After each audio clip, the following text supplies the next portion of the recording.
It's all black and white. I know. It's so awesome.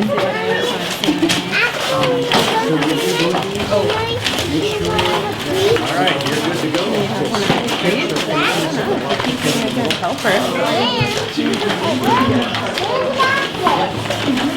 And the people down here just kind of double check to make sure everything's in. Follow your stroke. I got to the next part of the One for game, each hand. which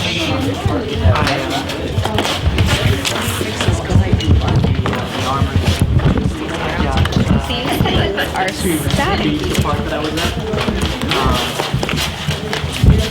Had an extra perk.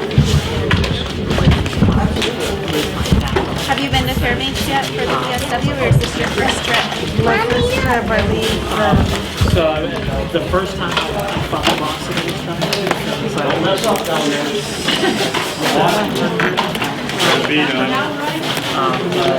when I finally get into the actual I leave tomorrow morning.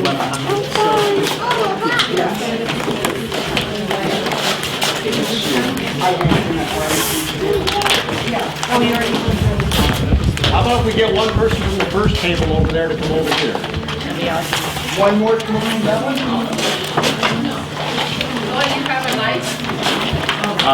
I got my vicious fingers that can pop right through there. Where we at? Where you at? We thought we'd put one person down, putting the gloves in.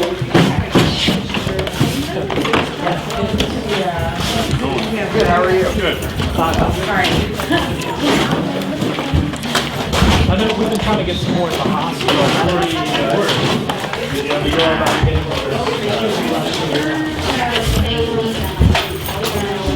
Yeah, I think we're with the pharmacy and she's been trying to get a hold of someone. Do you have a good contact number for someone? Right there.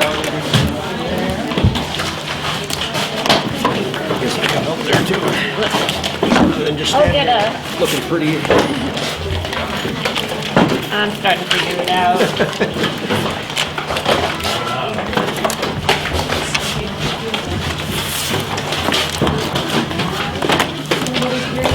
White. You're doing a Narcan. You just want to put the Narcan in your hair? Like full of static? Hello?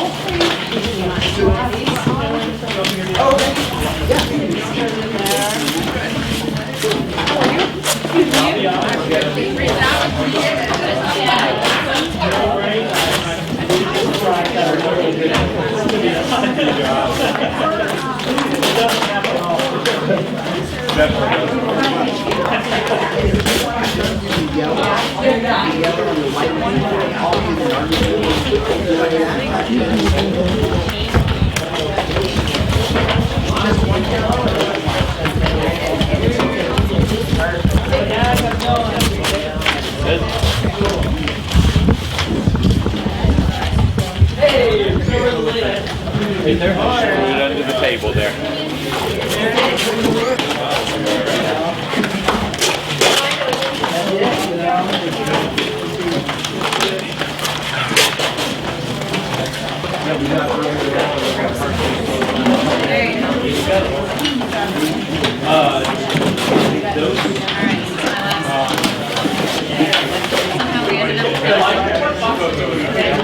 My job.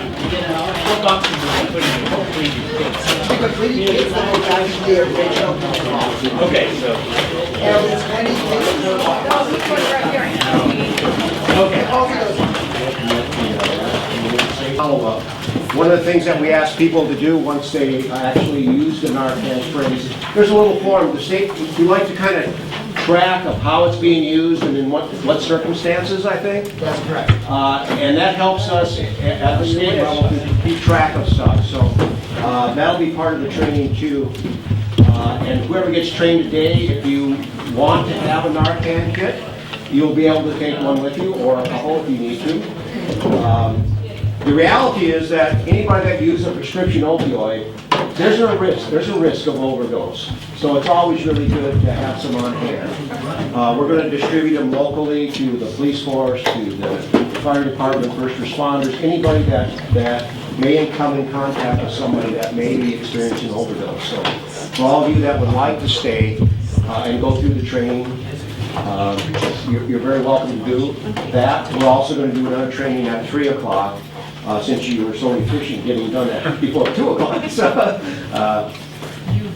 one thing about Sitkans, we all adjust, right? So, thank you so much for showing up and working this.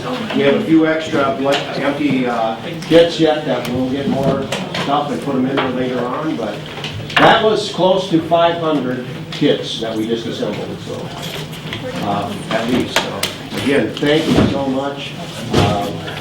There's some sugar over here. In case you want to get jazzed up a little bit for the training. Again, those people who would like to go through the training, we'll probably do it next door here. So please feel free to come. Tonight, from 4 to 6, is going to be the town hall with some of our distinguished guests who will be down here, some experts in the field, kind of discuss what we're doing locally and then at a state level. And it's an opportunity for people also to give feedback and have a say in kind of the development of a statewide program. So it'd be really important to hear what our issues are so that the state can hear that, hear what the state's doing, and, oh yeah, we got that. So that's going to happen too from 4 to 6 today. So please feel free to invite friends, relatives, neighbors, whatever you want to do, and have them come back for that town hall meeting. And then, again, have input on the local and state prevention efforts to help kind of give some additional information to that. And one of the things for being here today, Sitka Counseling, we went out. Can I tell them what the fabulous gifts are? Sure. We have 2 raffle prizes for everybody. So before Lloyd... Well, we don't have 2 raffle prizes for everybody. No, we have 2 raffle prizes for everybody to try it. We have 2 raffle prizes for anybody. We have tickets. You can just put your name on one part of it. And there's a $25 gift card for C-Mart. And then there's a week membership at the Hames Center. If you haven't been able to experience the Hames Center, what they do there, this will give you an opportunity for a week to go there and use it as much as you can. So Amy has the card, so just put if you want to be part of that drawing, just put your name on there, and we'll draw before you go. And then the next section is over next door. Anything else we need to say? It's good. I'd like to talk. Thanks to you again for being here. Yeah, thank you.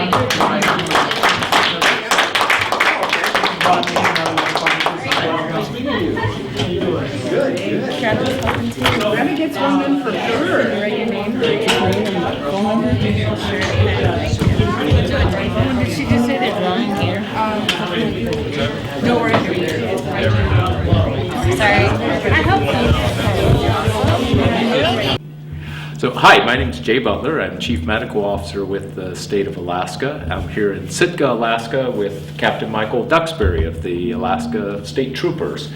And we've been here at a public gathering to put together naloxone rescue kits. Over the past probably 45 minutes tops, members of the community here have assembled about 500 of these kits that contain 2 doses of naloxone, a life-saving drug in the event of an opioid overdose. The kits also contain gloves and instructions on how to use the medications. Last year, over 90 of our fellow Alaskans died of opioid overdose. So these kits are very important to be able to save lives and ideally get people into treatment. Saving lives with naloxone alone won't solve the problem, but we know that people, if they are dying, they are not going to ever be able to enter into recovery. And it's important to recognize that many of our friends and neighbors are in recovery. They have beaten the problem, the challenge of opioid addiction. Captain Duxbury plays an important role. We both know that just addressing overdose is the start of addressing the problem, but we also have to address supply and demand. In the past year, we've done a number of things working through the state legislature and the governor's office to limit the supply of opioids into our communities, and particularly leftover opioids, because we know these drugs can be useful for managing pain, but oftentimes people have leftovers and those can be diverted to other uses. And of course, Captain Duxbury's focus is on the flow of some of the illegal opioids, which can be very dangerous and highly fatal, not only heroin, but also more recently fentanyl. And here in Alaska, we're seeing a great increase in the number of deaths related to fentanyl. As you point out, Doc, one of the most important things about this project that we came to do with the community is want to engage the community. It helps bring evidence of what is going on to the folks that wouldn't normally have an opportunity to see it, see what some of the possible solutions are, to provide that opportunity, as you say, to have that individual come out of a problem, get into recovery, and then become one of those jewels that helps the rest of his community by, talking about the dangers. The situation where we hand out the bags, the Alaska State Troopers have handed out bags as drug disposal disposal bags that help us get some of the extra opioids that have been prescribed that are hanging around households and keep them out of the hands of children and other folks that may want to abuse them. On another level, we recognize at the Alaska State Troopers that this is not a problem that you can arrest your way out of. We have to engage all facets of the community. And when engaging all facets of the community, we also have to look at it from a strategic point of view, which means we would like to stop the flow at the conduits where the main amount of it's coming in. But we also want to improve life and the impact that opioids have in our communities. So we look at it from that quality of life issue, and so that's why we come and partner with DHSS and Dr. Butler and the people that I supervise throughout the state for the drug enforcement units are interested in making an impact on those people that are making money or, so to speak, profiting off of other people's misery, but at the same time engaging on all those other facets so that we are seen as a whole systems approach to solving this problem, which has been detrimental for our communities and our state. Yeah. So we're really here to hear from the community as well. We're not coming in with the answers. This is a big problem, and it's going to take all of us. I mean, that's why you have a cop and a doctor sitting here talking about how we work together, and it will take all of us in the government, in private sector, the faith community, tribal organizations, if we're going to make progress in solving the challenges that we have with the opioid crisis, but also with other challenges surrounding drug and alcohol use and addictions. And the doc makes a great point that we came today because opioids is a concern, but in our state there is not a single drug use problem like opioids alone. It's a polydrug use problem, and oftentimes folks that are abusing opioids are also abusing other types of drugs. So bringing that kind of education, bringing that kind of compassion, bringing that kind of cooperation and collaboration to a project in our state to help the citizens that we serve is the most important thing that we can do. Absolutely. Thank you very much. Lose the public price point. This is designed to be free. We're volunteering our time to help Alaskans. Resource request forms, those are designed when you want more Narcan. If that's an incident command disaster thing. I got to dabble in that a little bit, right? Training aids, presentations like this, handouts that you guys saw at the table there. These are tools for you guys. We partner with the community to make sure it's what you want. We do need to collect some data. Now Elijah will talk about data, but the way we look at it is, what's the most important thing? Data or saving an Alaskan's life? I think we can all answer that, right? We want to collect data because it's really important, because I can use that to show Alaskans. Like this last year, we saved 115 people's lives. That, I can guarantee you, is, I can tell you right now, I know that number is way higher. But as we continue to remove stigma, more people are going to tell their story. And that's what we're really working to do also.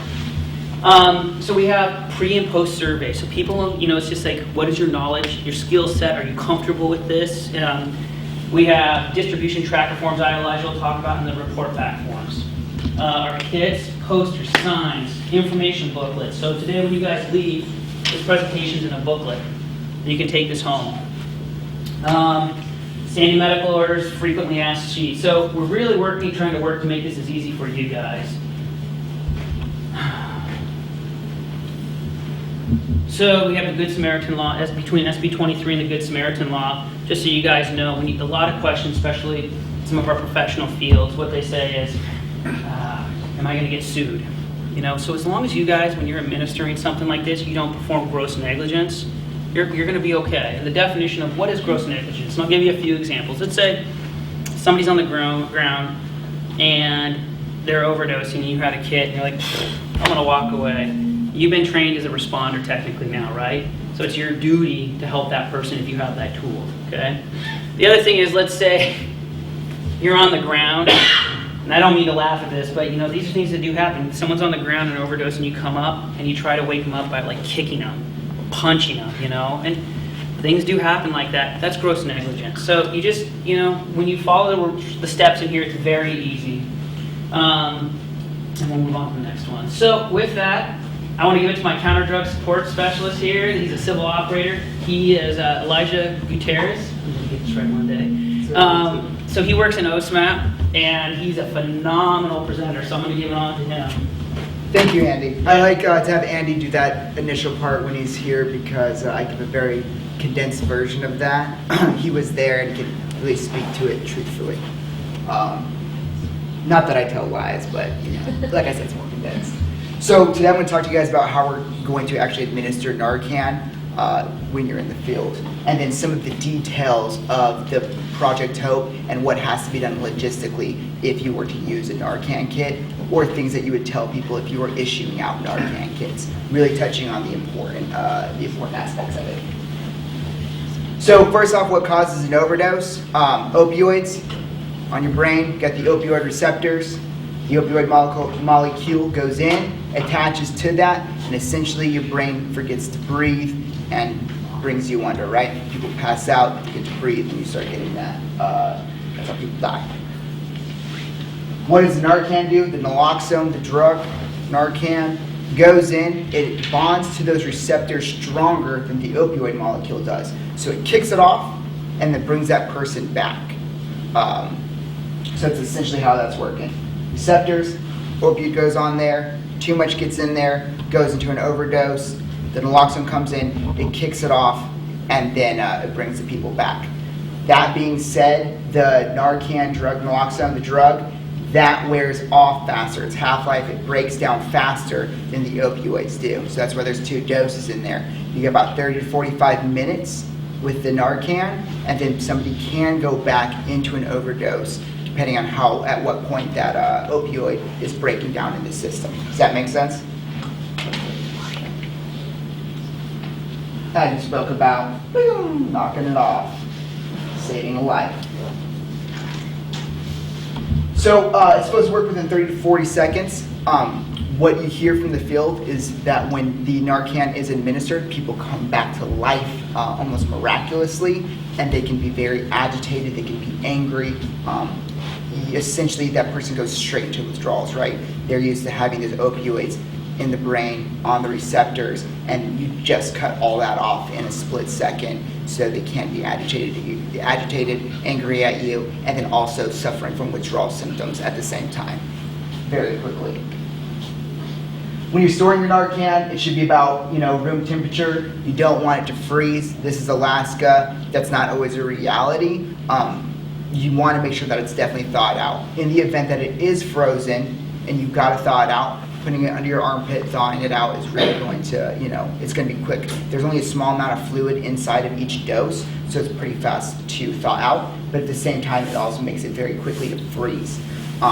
Each time that it does freeze, it can break down its, its ability to work, right? So that drug in there kind of does break down if it freezes. So the manufacturer does not recommend that it gets frozen at all. And then we just have Alaska to deal with, so keep that in mind.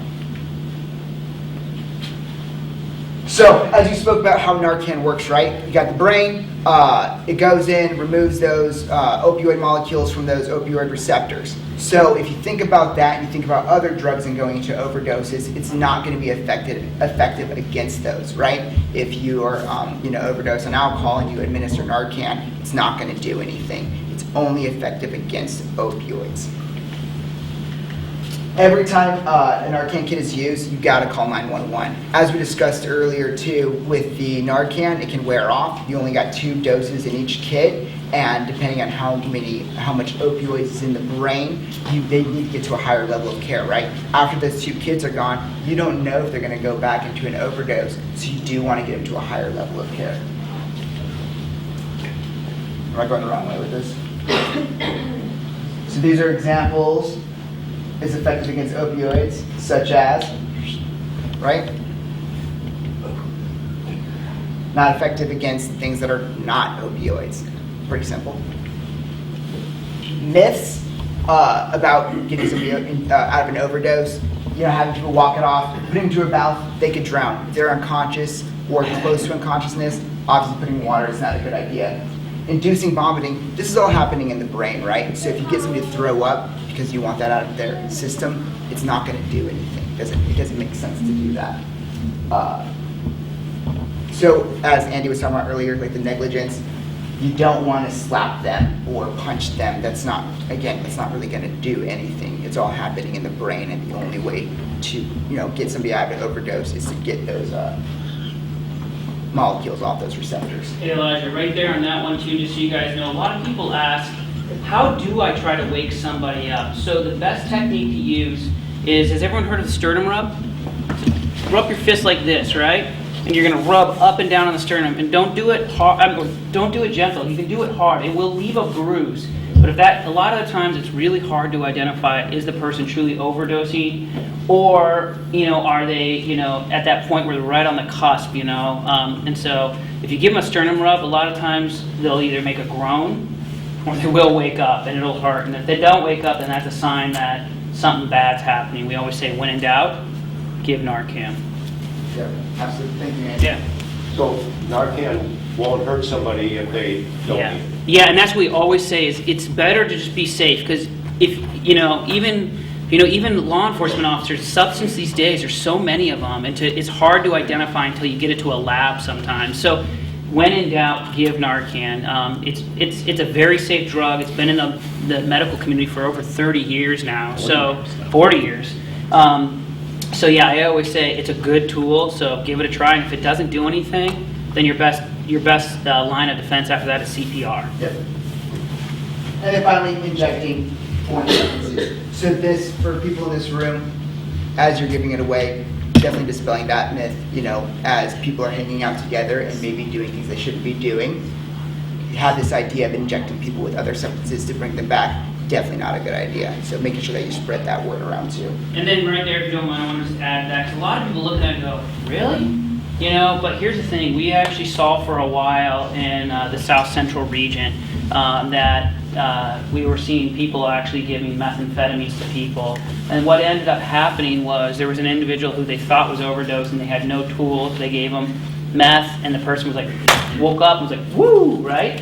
And then people think, oh my gosh, this is the solution. And so it's not the solution, but once that starts, then you have to go out and really do a big education campaign on Narcan's the only effective way. So that's why we really hit on don't inject another foreign substance. So.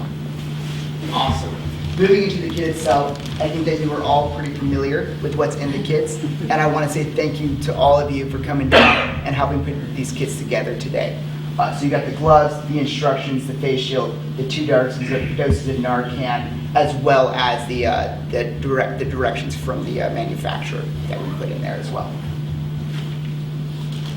Signs of an overdose. So when you're coming up and you're on scene and you're like, this person is unconscious, maybe they're overdosed. How are we going to determine that? Looking at the face, clammy to the touch, lost color in the eyes, trouble speaking, slurred speech, the nods. I don't know if you guys are familiar with that, where people are kind of bobbing in and out, right? So My church had a really bad sermon. yeah. That happens to me all the time, Julie. She's my breed.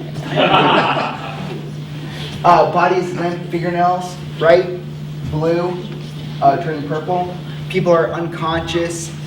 They're sleeping and they won't wake up in a deep sleep. Breathing is slower, it stops, and the heartbeat is slower, it stops. And then this is one thing that we've added on. If there's no pulse and no breathing, you go straight into CPR. Today we don't teach CPR, so whatever method that you are familiar with is what you should use. At the same time, every time you administer Narcan, you want to call 911, so you should have the dispatcher be able to instruct you what method to use for CPR. Any questions on that?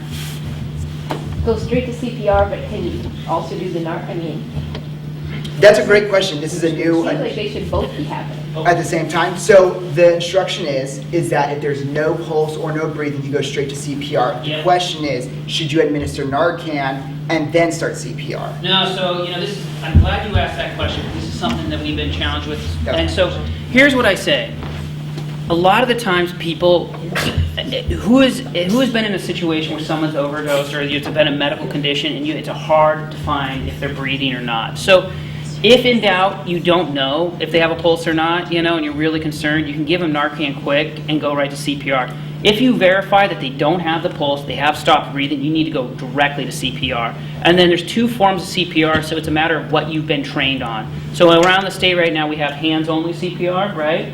And then there's the tried and true, they're both tried and true, sorry, but there's the other form is the 30 chest compressions to 2 breaths. And so that's why in the kits, we've kept the CPR face shield. So we don't train CPR in this class because it would add, as anyone's been through a CPR class and you're trying to train maybe a user or a loved one, you're going to add, this class will be 45 minutes long then. So yeah, and that's why we say right here, if any of these signs are present, perform CPR. Breathing is stopped, heartbeat is stopped. So yeah. From a first responder's point of view as a police officer, you never get to help anybody if you approach a scene that you didn't know how this happened and did not happen in front of you without making sure you're safe first, right? So you take care of yourself, your personal safety, do an assessment on all first aid issues. The first thing you need to do when you show up there and somebody's gone down, you believe, and we see this a lot in the valley, a guy's nodded off and driven off into the ditch. And he is passed out and about to die behind the wheel, and somebody shows up. You have to make sure you're safe before you administer everything, because you can't help anybody if you don't make sure you're going to be in a good position to do what you can do, right? So that's why you see the kits, the way they were put together, they have personal protection thing, but a scene assessment before you just jump onto something is always important for your personal safety, because then you're going to be able to help somebody, okay? Any other points to that or questions?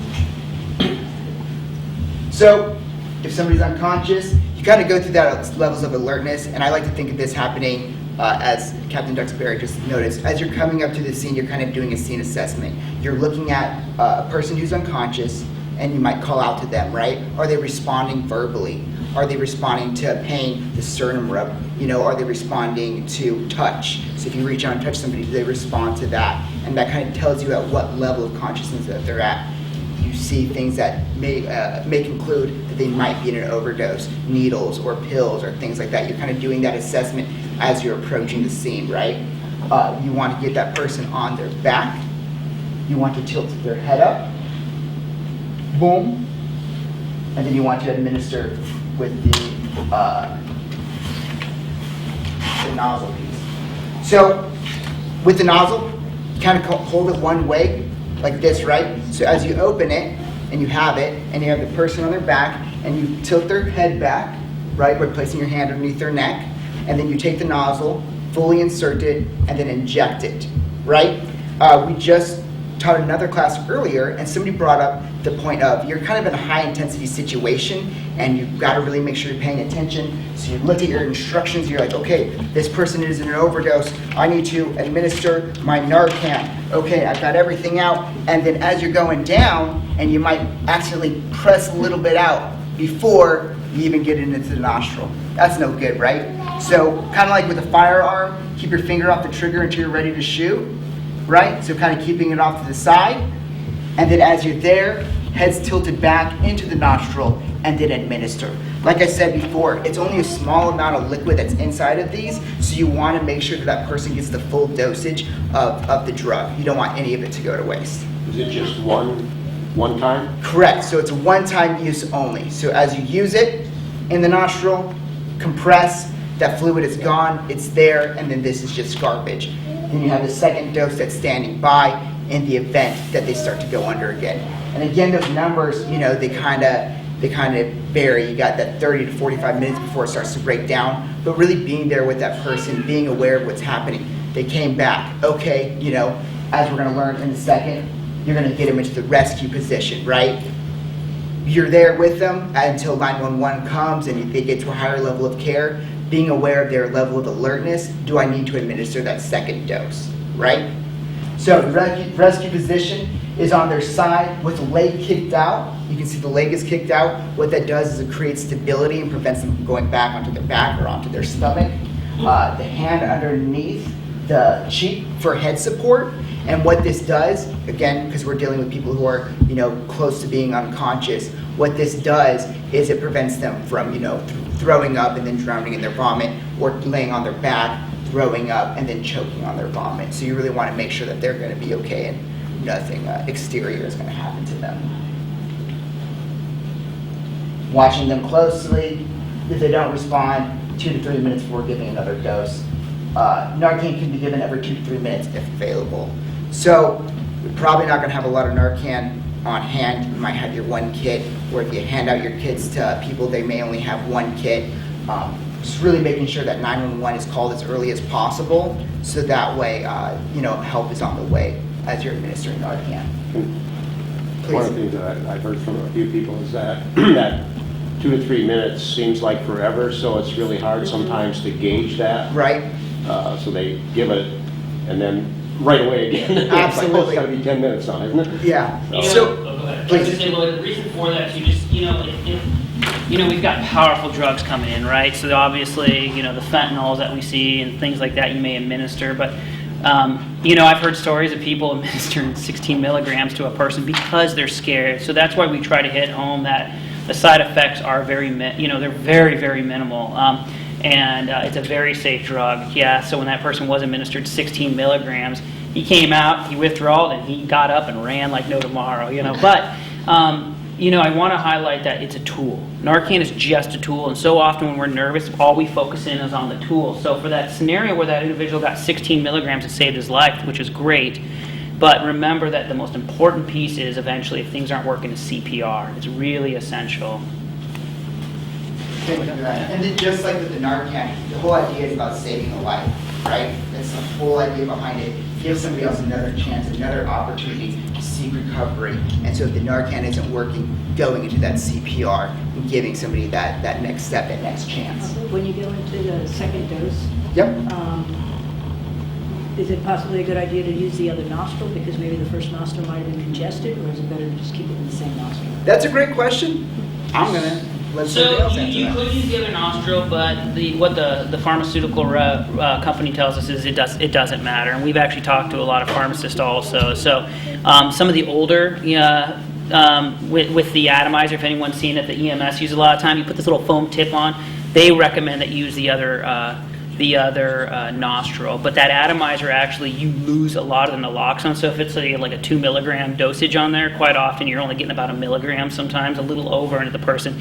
This delivery system is so efficient, you're getting I want to say around 3.8 milligrams, so you're not losing very much. So they say a lot of times a pharmacist will say in the nose and maybe tilt a little bit, and it's going to be the best way to it'll give the best delivery mechanism. So you can use either nostril or you can just stick with the one.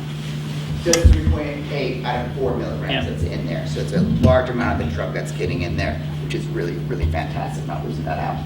As we spoke about earlier, when they come back, the agitation, they start those withdrawal symptoms, that's kind of all there. The vomiting, agitation, restlessness, diarrhea, and goosebumps, and something to be kind of aware of. And as Ken Duxbury brought up earlier too, really protecting yourself. If they come up and they're angry, you don't want to put yourself in harm's way. So just kind of being aware and ready for that. And then also making sure that that message is passed along. Hey, if you administer Narcan, be aware, keep yourself safe.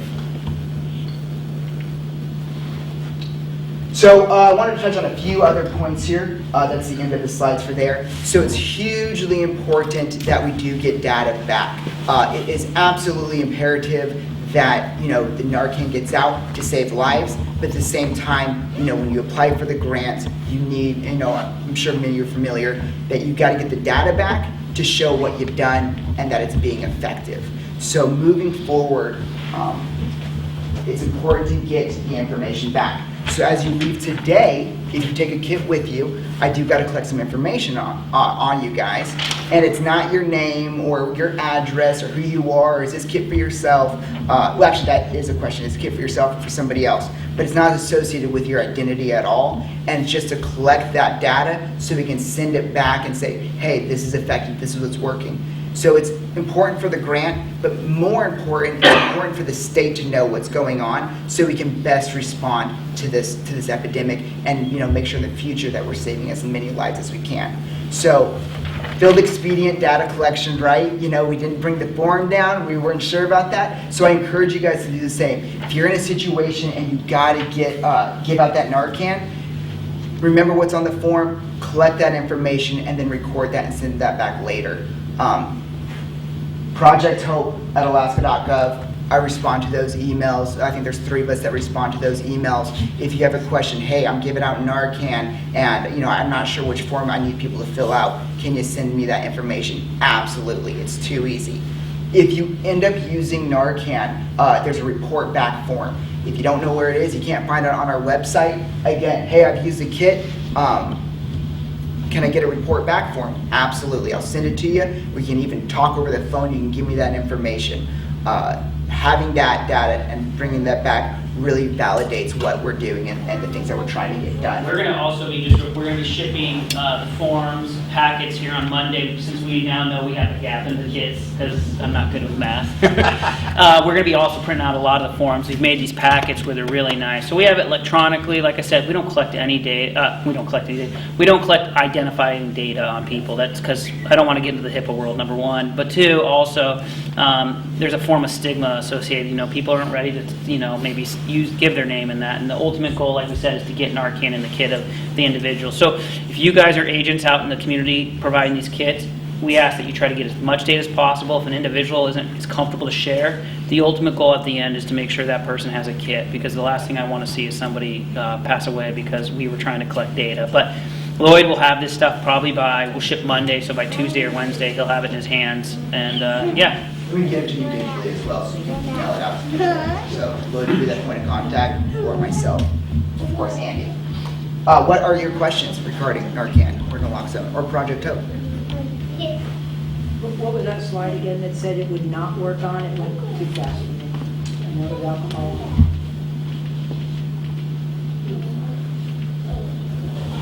Cocaine, meth, alcohol, stimulants, benzodiazepines, such as Xanax or Valium. So anything that's not based off of an opioid, right? Opioids, heroin, it will be effective against that. Anything else, it will not be effective. Again, kind of the poly drug world where people are using multiple substances. When in doubt, give Narcan. If it works, then jump into CPR, right? So it doesn't really hurt any of those things? It will not hurt any of those things. Because the way it works, the brain, the receptors, molecules on there, all that drug does goes in there and then it bonds to those receptors. If there's no opioids molecules that are bonded, then all that drug is going to do is just going to bond to those receptors and prevent opioids from getting on there. So it won't affect or harm anything else. Sir? Sorry to drag you into an old question, but seems like one of the more challenging aspects would be diagnosis in the first place, what's happening, and that part where we administer Narcan or you jump right into CPR. The CPR starts when there's no breathing or heartbeat. Right. And so presumably if somebody's deeply into an overdose, that CPR still will work without the Narcan kind of getting rid of that opioid in their brain? Correct. Right, because if your heart is stopped, and please, doctor, if I say anything crazy, this is just based off what I know. If your heart stopped and your breathing stopped, nothing's going to go anywhere. So if you get the blood flowing using CPR, then you're going to continue that oxygen delivery throughout your system. Right, and the goal here is not to make a diagnosis of what type of overdose it is. The goal is to save a life and get this person into definitive medical care, which is where the 911 comes in. But for that to be effective, they have to be maintained until they're in the emergency departments. That's where the CPR and the naloxone comes in. And CPR may not even be necessary if it is indeed just an opioid overdose and the naloxone reverses it. And I think we've spoken several times about the fact that oftentimes people are using more than one substance, and that's another reason why we don't want to get into diagnostics. We're not saying, measure the size of the pupil, because it may be really small if it's an opioid overdose, but if they've also been using methamphetamine, it may actually be fairly big, but it's the opioid that has made them stop breathing. So some of that really doesn't matter. The bottom line is somebody who is not breathing, you want to intervene with naloxone and CPR. What order? Again, I wouldn't worry too much about it. If you can get the kit and spray it quickly, I would do that. If it's a matter of running across the street and getting a kit, I would do CPR and yell for help and get somebody to go over and get the kit. Ideally, be more than one person too, and so you could do all these things at once. I think, for me, the underlying thing is to remember that the Narcan, naloxone is not going to do any damage to the person. Yeah. And so all you're doing, if you use it, is you use it, and nothing bad's going to happen if the person really didn't need it. And so, again, I don't think we have to... They may go into withdrawal, but that's better than dead. Yeah. And I think for me, my interpretation of this is you arrive on scene, is it more effective to spend the majority of your time being like, are they breathing? Is there can you feel a pulse? I'm not sure. If you're there on scene, you're not sure, administer the Narcan, and then if nothing happens, go into CPR that fast. Of course, if you're waiting for a Narcan kit to arrive on scene, then you're just going into CPR. And I think the important thing that we're trying to drive home is that this isn't the end-all, be-all. If somebody's unconscious, there's no breathing and no pulse, you need to administer CPR. You're first. And if it was possibly a stroke victim, again, it still wouldn't affect it since the stroke does affect the brain? Correct. That's a really good point, is, you may think it's an opioid overdose, but it may not be. And the beauty of naloxone is it won't hurt somebody if they're having a stroke. But you need to keep in mind it may be more. And just getting back to calling 911 is really important, because, we're not asking anybody to be out on the street making diagnoses. Well, I was just thinking that this person is jumping up and running away or whatever. Not always, but I mean, if I would think that it would be, they need medical care. Mm-hmm. They're just going to run straight to where they can get more of the drug. So you want to try to encourage them to stay there until. Absolutely. You do want, call 911, and you want them there as fast as possible. You don't want to, have them there conscious and be able to send that message while you're waiting for 911 to be there. 911's on the way. You have them for those few minutes before they get loaded up, and then kind of driving that message home too. It really is, saving lives as quickly as possible, and giving somebody another chance. And you never know when that person's going to have that switch that says, I need to get help. You don't know when that's going to come along in that person's life, and giving them that opportunity to make that choice is what's trying to happen. Is there an age limit on who can carry a kit, like could a minor, like a high school student? As long as they've received the training. As long as you've received the training, you have the hat of being with a Project Hope volunteer, and you're okay to carry the drug. How about that same with child dosage, the same? No problem? Same, yep, absolutely. That was, I'm glad you asked that, because that was one of the questions that one of our school counselors had in terms of giving the students training. Absolutely. Having their ability. There might be something internally in terms of the school district itself that says they can't. But. Yeah, so that's a good point, getting that training. And really, if you think about it, an unfortunate scenario could be a child whose home life parents could be abusing, and they could be put in that situation where they need to administer Narcan. So making that available, to younger folks would be great. There is going to be, schools should be carrying naloxone, but it wouldn't be for the students to carry, but the teachers will have it, so. Can anyone provide the training? Or does it have to be? It's- Like if I took a kid and we have a 21-year-old that's not here right now, Yep. but he would need this to Yep. use. So, if you've been trained, as we've been trained, you can provide that training down the road.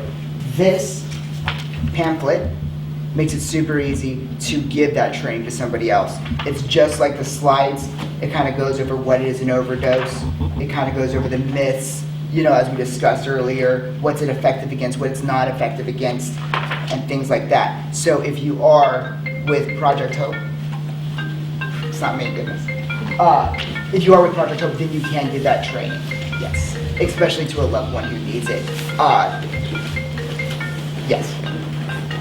It is our goal to make people like agents of change, right? So I'm glad you mentioned, younger adults. I really want them to be involved in this because the one thing that bugged me when I was growing up is adults always talk down to us about this issue or kind of at us, but how do we make kind of our youth part of the response? And I think it's really empowering. One, it may be very sobering for them to see what's really going on out there. But two, people don't wake up one day and say, I want to be an heroin addict, right? And so what I've noticed is people, as they're going through recovery or peer, they want to give back. And so I think this is one of the first steps that's really empowering. So, and then, as like Lloyd and Sitka Counseling is a overdose response program, then they can also do the train the trainers, and we can help with that too. So, yeah. And our public health nurse Yes. is available also. So if you're uncomfortable with doing the training, reach out to either Lori or myself or whoever, and we're happy to do what we can because we want to keep our community safe. And typically, if you receive this training, you would go and teach a whole other group, but to another individual, absolutely. And then ORPs, kind of that one level up, organizations that are receiving large quantities of Narcan for distribution, they would be giving public trainings. Any other questions? I think, just so all those kits that are in there we'll house them at Sitka Counseling, but our goal is to get them out to whoever needs them or wants them. So all you need to do is contact, and we'll get them out there. We're not going to hoard them. They're to be out in the public. So absolutely. So always open for other questions regarding Narcan. Is there a way it can be misused where somebody takes this, but then that thinks they can now take more opioids or whatever? So that's always a reality, right? It's kind of inherently there. It is something that does happen, yes. So the answer to that question is yes.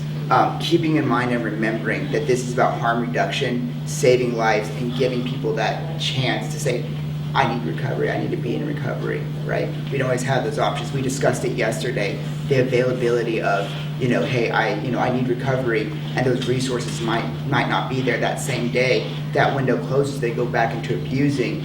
We want to give that person as many chances as we can. And the big thing with when people are using opioids or heroin, once they build up a big tolerance to it, so we feel normal today, right? This is probably a normal day. The reason they continue to use an opioid as a whole, right, illicit or prescription-based, is because that's at that point is what normal is for them. Because if they don't take it, they go into that withdrawal. And if you ever read withdrawal, about withdrawal management, some of it's pretty scary. Some people say it feels like their skin's melting off their face and their body, and so they take this because it's the only way they can function and operate. The problem is, though, as they're taking, dosing and measuring and what they're actually taking, you don't really know, and so it's kind of Russian roulette sometimes. And this is kind of where it's the tool. So what I look at Narcan more as anything is not of abusing Narcan, but it's a tool that's bridging the gap as we're working to enhance our system. We're building capacity and capability across Alaska because it's hard sometimes to get people into treatment, right? And it's sometimes seconds to days or hours, and we have that little window, and so we miss that. This is a tool to keep them alive, at least until we have another chance. So a lot of the times it's the polysubstances like we've talked about, like if they take in meth that may be used, and unfortunately if that occurs, that affects them, Narcan wouldn't work. So yeah. And I would say from the law enforcement point of view is we're trying to provide as many people with a tool as it's been described. But this is not within our realm. I give you the tool to take care of other people. It's not within our realm to decide who should and shouldn't. No, my job is to provide the impetus for them to come out the other side. And, a higher power or whatever is going to work in their life, or it isn't this time. But the next time, I'm not going to decide, well, I've already done this twice, I'm not going to do it again. It's not our job, right? Our job is just to take care of each other. The other thing that I have stressed in the past is please put your gloves on, please assess the system, because this is also, we're giving it to police officers who have saved a lot of lives already, but we're also giving it to police officers and people because you can come into contact with some of this stuff that's being cut into this heroin now. Almost all, some folks just came back from British Columbia and down in Vancouver, and almost all of their problem is no longer heroin, it's all fentanyl. We're seeing the drug in Anchorage, almost all of it being cut with fentanyl. It's a dangerous drug. So you could run into a problem where somebody is not a user but has come into contact with it somehow. You recognize these symptoms and say, hey, I have to use this, but you also want to be careful for yourself. So put gloves on, do the right thing, save somebody's life, and I guarantee you, based on our experience with the folks that do come out the other side, there's whole groups of people in the Valley and in Anchorage right now that are teaching other people how to stay off of this or helping them get into recovery because they made it. Those are the jewels. That's why we're here, where it's about public service. So thank you. So, I had just met someone on vacation from Canada, and he had said something about having strips that to test heroin for fentanyl that Canada provides. Do you know anything about that? I do not. So I actually, He was just visiting. so I had the opportunity to go to Vancouver, And and that's where he was from. yeah, it was an eye-opener. It was phenomenal. I mean, very interesting. So Vancouver has active injection sites, so people can actually go to these environments. They can bring their drug and they can shoot up. And what the concept that the British Columbia Health Ministry of Health has come up with is that they're in a controlled environment where if something does happen, they can save that life and they're not on the street. They are using test strips, and what I've been told is, they don't do it, they don't administer it for them, but they actually provide the test strips to users when they come, an individual who comes in, they'll show them real quick, like, hey, this is how you do it, they give it to them, and then they can utilize that capability. So it's a very interesting concept. I know one of the communities in South Central Alaska is very, very interested in it, and so we're kind of curious to see if they're going to move forward with that capability. I will say, though, some of the other things that was very interesting from that also was, they have, since they have active injection sites, they actually provide, we have needle exchange sites here in Alaska. They provide sterile water there. And so I'm walking around there going, what are these blue little vials? I couldn't figure it out, right? And finally the user said, well, it's sterile water because, we're providing clean needles, they're bringing their drugs in, but then if we don't provide them clean water, what are they going to do? They're going to find a source of water. It could be a toilet, it could be a puddle in the street, and what does that do? You're starting to now bring in a very dirty water, and you're using a lighter to cook it. It's not getting hot enough, and that can induce an infection. And you're also taking that syringe and pulling from a dirty environment and then injecting in. And so that concept was also kind of interesting. So what can we do to support something like that coming to Alaska that is being used in? So I was just talking to Lloyd, and we were at the table just kind of talking, and one of the things I'd like to do is, has a connector in our office, is the community of Homer actually stood up their own, I'm going to call it it's just a small version of a needle exchange. They did it on their own. It's really, really empowering. And so the person who did that, I want to reach out to that individual and see if maybe we could bring them down here, if you guys are interested as a community, to discuss how they did this, and really start looking at those harm reduction capabilities, that upstream response. So And that's what's really empowering. You know, we have the 4As in Anchorage that does great work, but what's really empowering is when you see a tiny little community just stand this up on their own. So if that is something in the future you guys want, I think our office would be more than happy to try to arrange that travel and get those people down here, because I think that's a good discussion. And it was pretty neat to see, and I'd be more than happy if that does occur. I'll bring my my British Columbia, Vancouver PowerPoint, and I can kind of show you guys what I learned from the trip. The pictures are actually pretty sobering to see. You know, when you're sitting in a room with an individual who's cooking and then injecting. But what was interesting is as we were in that environment, the user was very comfortable with law enforcement. I mean, was very comfortable with health officials there, and it was amazing because they would be able to tell us so much information that we as health officials and community members would never be able to grasp because we don't live in that environment. And so it was, I mean, it was very phenomenal. The stigma was completely removed. So if that does occur, I would be very happy to do that piece too. So maybe something we can follow up with. Yeah. Perfect. As the questions start moving away from Narcan and naloxone, it's completely fine. I just wanted to bring up one other point. The drug disposal bags, been to 2 of the pharmacies out here. They're there, you know, available to the public. We have new ones that are just different sizes. So like this small little one carries like 15 pills, 2 ounces of liquid in 2 patches. A little bit bigger one is 45 pills, 6 ounces in 6 patches. And then this larger bag is 90 pills, 12 ounces and 12 patches. So this is another aspect of Project Hope to help keep you know, unused pills and get rid of them. These bags are activated charcoal on the inside. You just throw in the whatever pills that you have, not exceeding the maximum amount, of course. Add some water to that. It mixes up, and then it renders those pills useless. At that point, you can then dispose of it. Of course, we want to educate people about getting rid of drugs. If you just throw pills away, it can get into the system. If you flush it down the toilet, it gets into the water. You know, we want to prevent that from happening. These bags are not going to add to the landfill. They're what's called omni-degradable, patent pending, Jutera, maybe. And what that basically means is that these bags will break down. They don't have to be like in a bio environment. They'll just start breaking down on their own.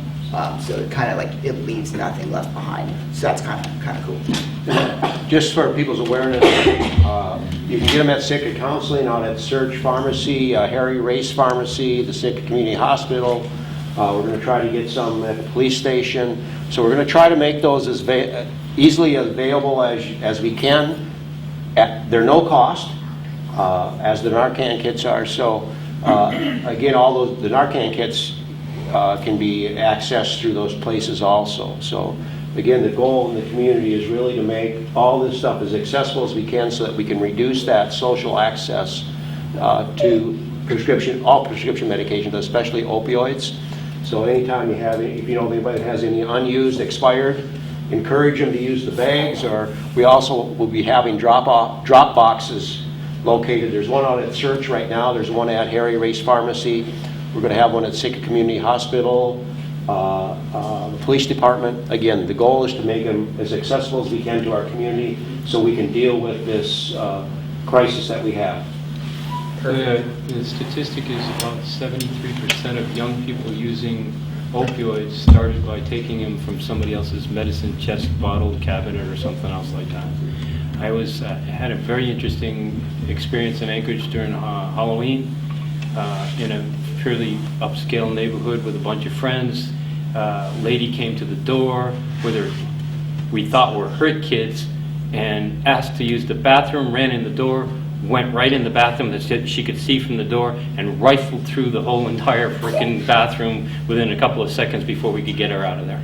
So it's really amazing what people will do when this takes over everything in your life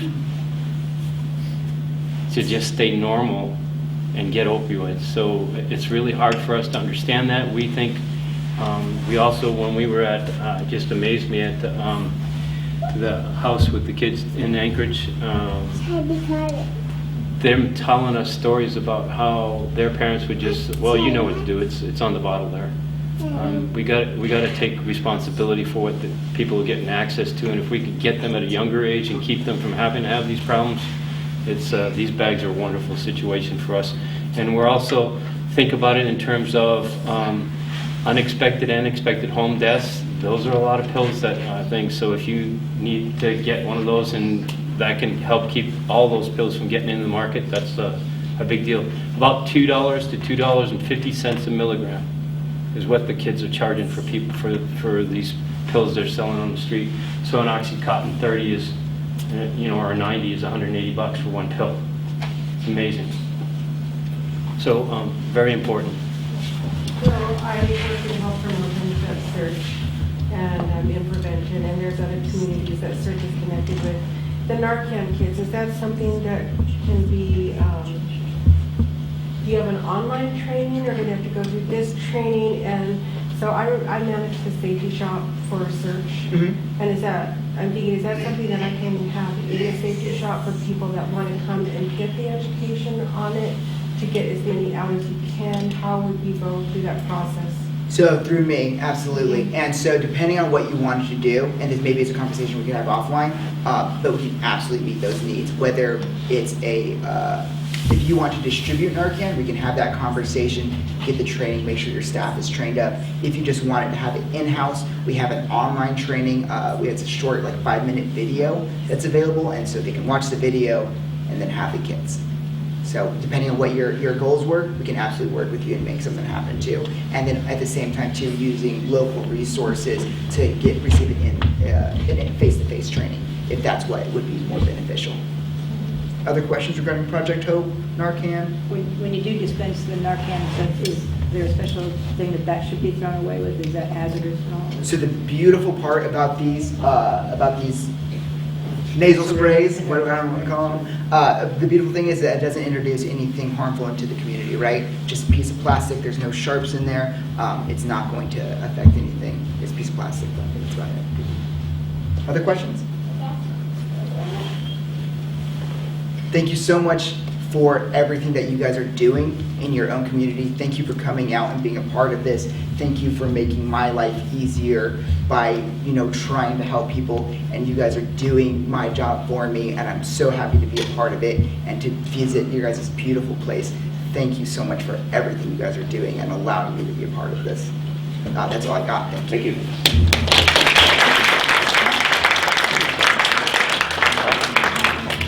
Oh, we got the raffle. We're gonna. Everybody get their name in the. Okay. Ready? My name is Sergeant Elijah Gutierrez. I'm with the Alaska National Guard Counter Drug Support Program, and today we're going to talk about Project Hope and Narcan nasal spray and how to utilize it. So, what causes an overdose? In your brain, you have opioid receptors. When you start taking opioids, those opioid molecules go in and attach those receptors, and essentially your brain forgets to breathe, and you go unconscious. How does Narcan work? Narcan bonds to those receptors stronger than the opioids do.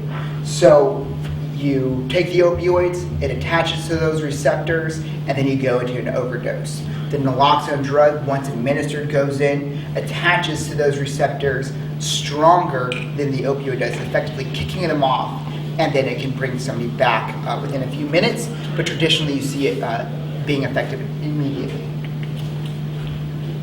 So as we just discussed, the Narcan goes in within 30 to 40 seconds. Often you see that it affects immediately, and it's been around in the medical community for up to over 40 years, so it's a very safe, very effective drug. It won't have any other side effects besides knocking somebody out of a opioid overdose.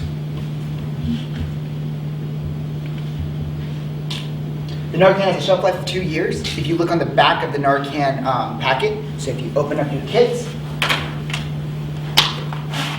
and look at the Narcan packet itself, on the back, it will have the expiration date listed on there. It should be stored about room temperature. Living in Alaska, they're always susceptible to freezing. To thaw them out, you want to kind of stick them underneath your armpit. There's a small amount of fluid inside, so it's very easy for it to freeze, but that also makes it very easy to thaw out as well. The manufacturer does recommend that you do not freeze them because this does over time degrade the potency of the drug. So you definitely want to prevent it from freezing the best you can. Narcan is the only effective response to an opioid overdose, and it's only effective against opioids. It's not effective against anything else. If you're going to administer Narcan, you always want to call 911. It's imperative that somebody gets to a higher level of care. As we discussed before, how the opioid molecules attach to those opioid receptors, the Narcan comes in and kicks them off, and that's what brings somebody out of an overdose. The naloxone lasts for only 30 to 45 minutes within the system, then it breaks down. Opioids, they last a lot longer than that, and so after you administer Narcan, they can always come back out of being conscious and go back into an overdose. Again, it's only effective against opioids just because of how the drug works, where it only interacts with the opioid receptors. So if a drug is heroin or an opioid, so synthetic, then it will be effective against it. If it is not an opioid, it will not be effective against it. And again, if you use it and it's not an opioid overdose, it's not going to have any other negative side effects. So when in doubt, you definitely want to use the Narcan. Myths about an overdose: you don't want to put them in a bath, most likely because somebody who's overdosing is unconscious and you don't want them to drown. You don't want to induce vomiting because all of this overdose is happening in the brain. There's no reason to make somebody lose their stomach contents. There's no relation there, and it's something that could cause them to choke. You don't want to stimulate them in a way that could cause harm, but of course a sternum rep is a good way to identify if someone is conscious or not. And this is important because if they're not conscious and there's no pulse and no breathing, you do want to just go straight to CPR, not utilizing the Narcan. And of course, injecting people with other substances is definitely not the best case. If you're overdosed on opioids, using meth to come out of that overdose is not effective because, again, it's happening in the brain with those opioid receptors. Within each kit, you're going to have 2 doses of Narcan. So when you find somebody who's in an overdose, you use the 1 dose, and then if they start to go back under, you use the 2nd dose. You have the instructions for use. You have a face shield, depending on how you're trained to do CPR or what 911 dispatch teaches you or instructs you to use what method of CPR. You have that available to you. And of course, rubber gloves that you want to put on before going into the situation to avoid cross-contamination to yourself if there's substances like fentanyl or carfentanil, and to keep yourself clean and protected. How to identify an overdose? The face is clammy to the touch, has lost color, trouble speaking, center parts of their eyeballs, you get pinpoint pupils. Also, body is limp, you kind of see the nods, people nodding in and out of consciousness. Sleep, if someone's in a really deep sleep, they can't be woken up, sternum rub, or they're not responding to you verbally. And if breathing is slow or has stopped, or if the heartbeat is slow or has stopped. If the heartbeat is slow or stopped, so you can't find a pulse, and they're not breathing at all, you want to go straight into CPR versus administering the Narcan. Kind of your best case scenario, if you arrive on scene and you see somebody unconscious, it might be best to, if they're not responding to you, administer the Narcan and then go into CPR if they don't wake up from it. You don't want to waste time determining if it's a slow pulse or no pulse, or if it's light breathing or no breathing. You just kind of want to jump into those steps and administer the life-saving drug.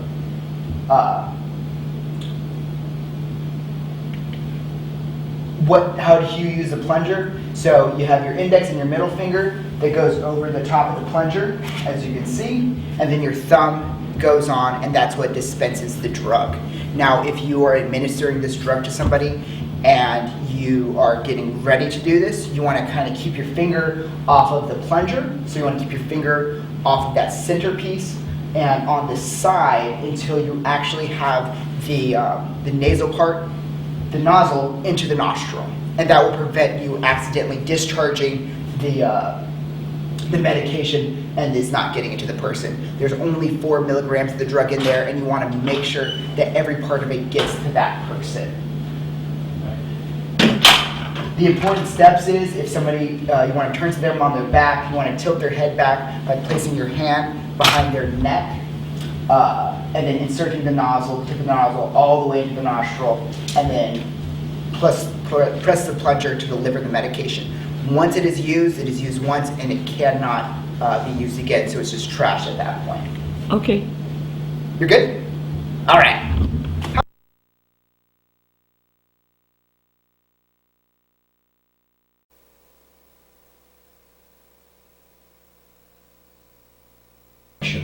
Looking at those things that the use of opioids or other substances cause in our communities that harm people.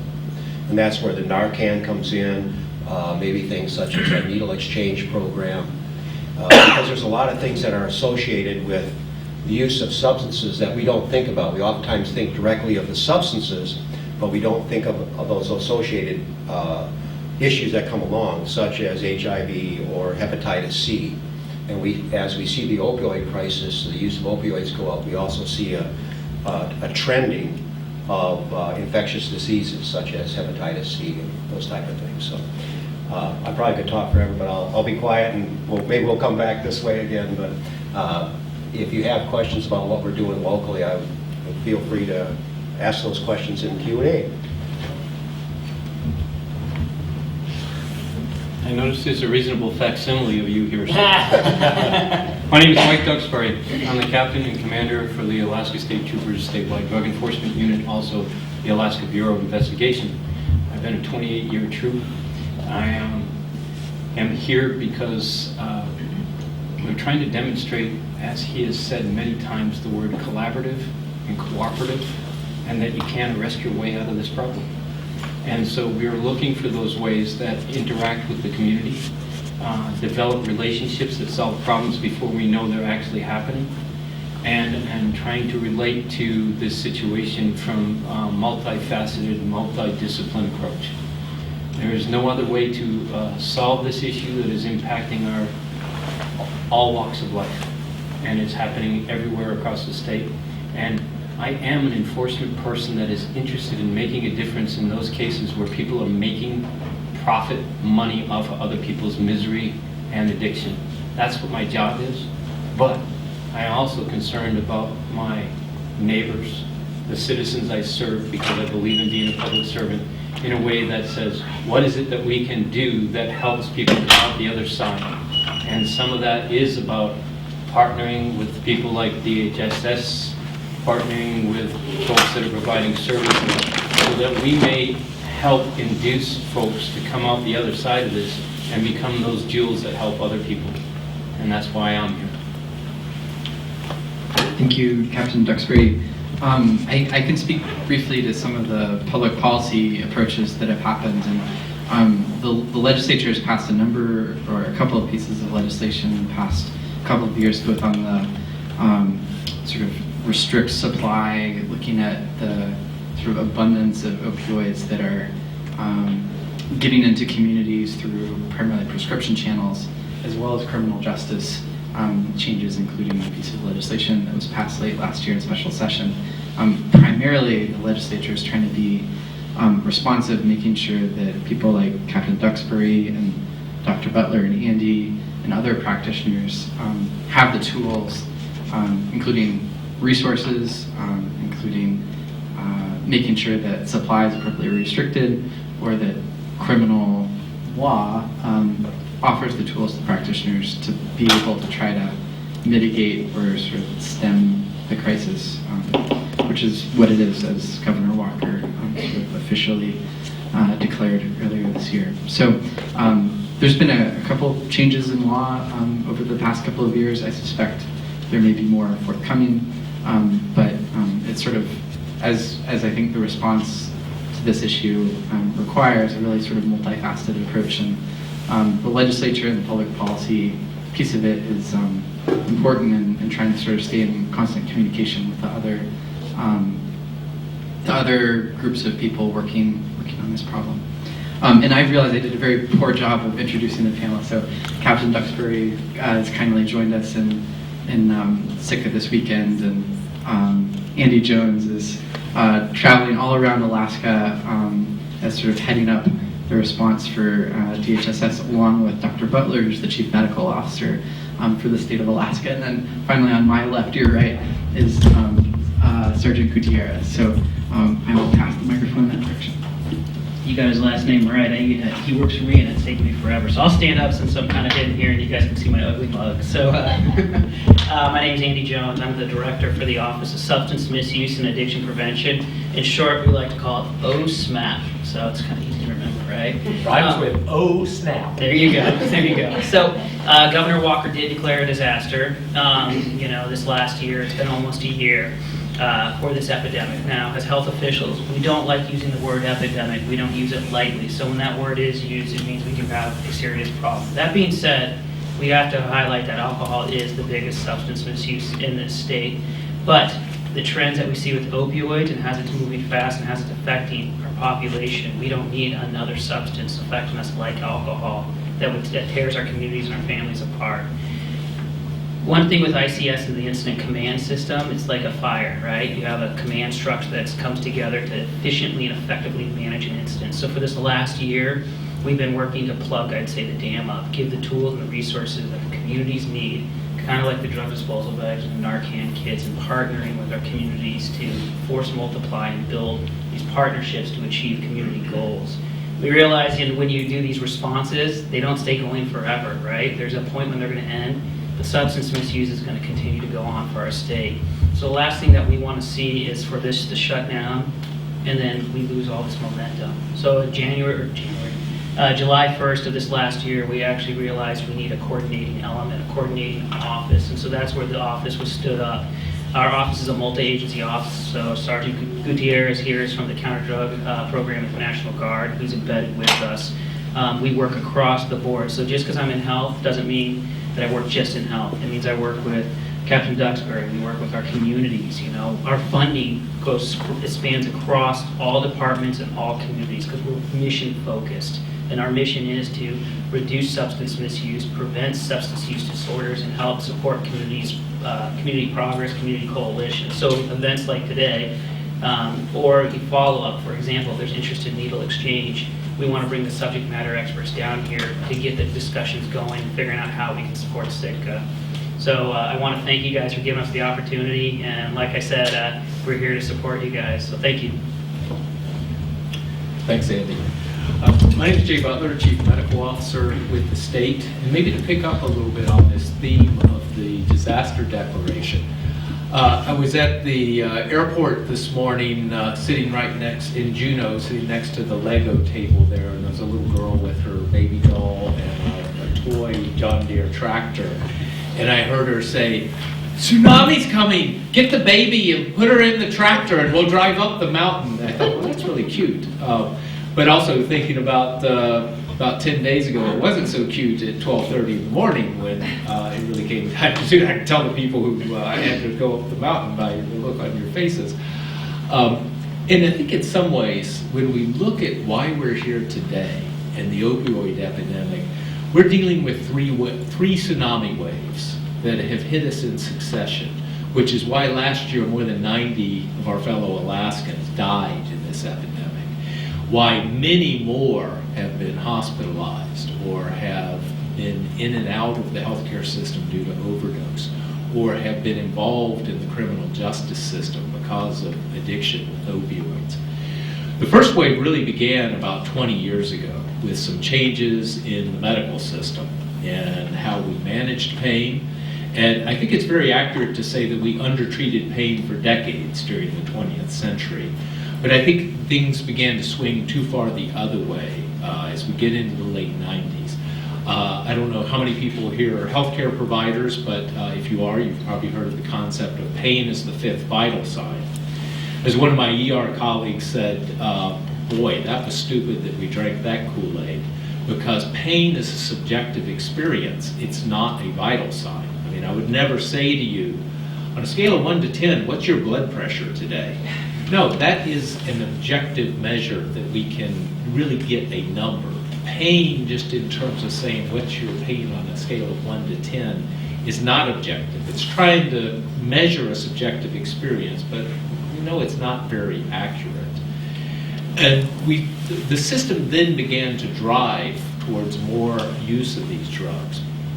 And one of the challenges with narcotic painkillers is that everyone will become physically dependent on them if you're on them for a long enough period of time.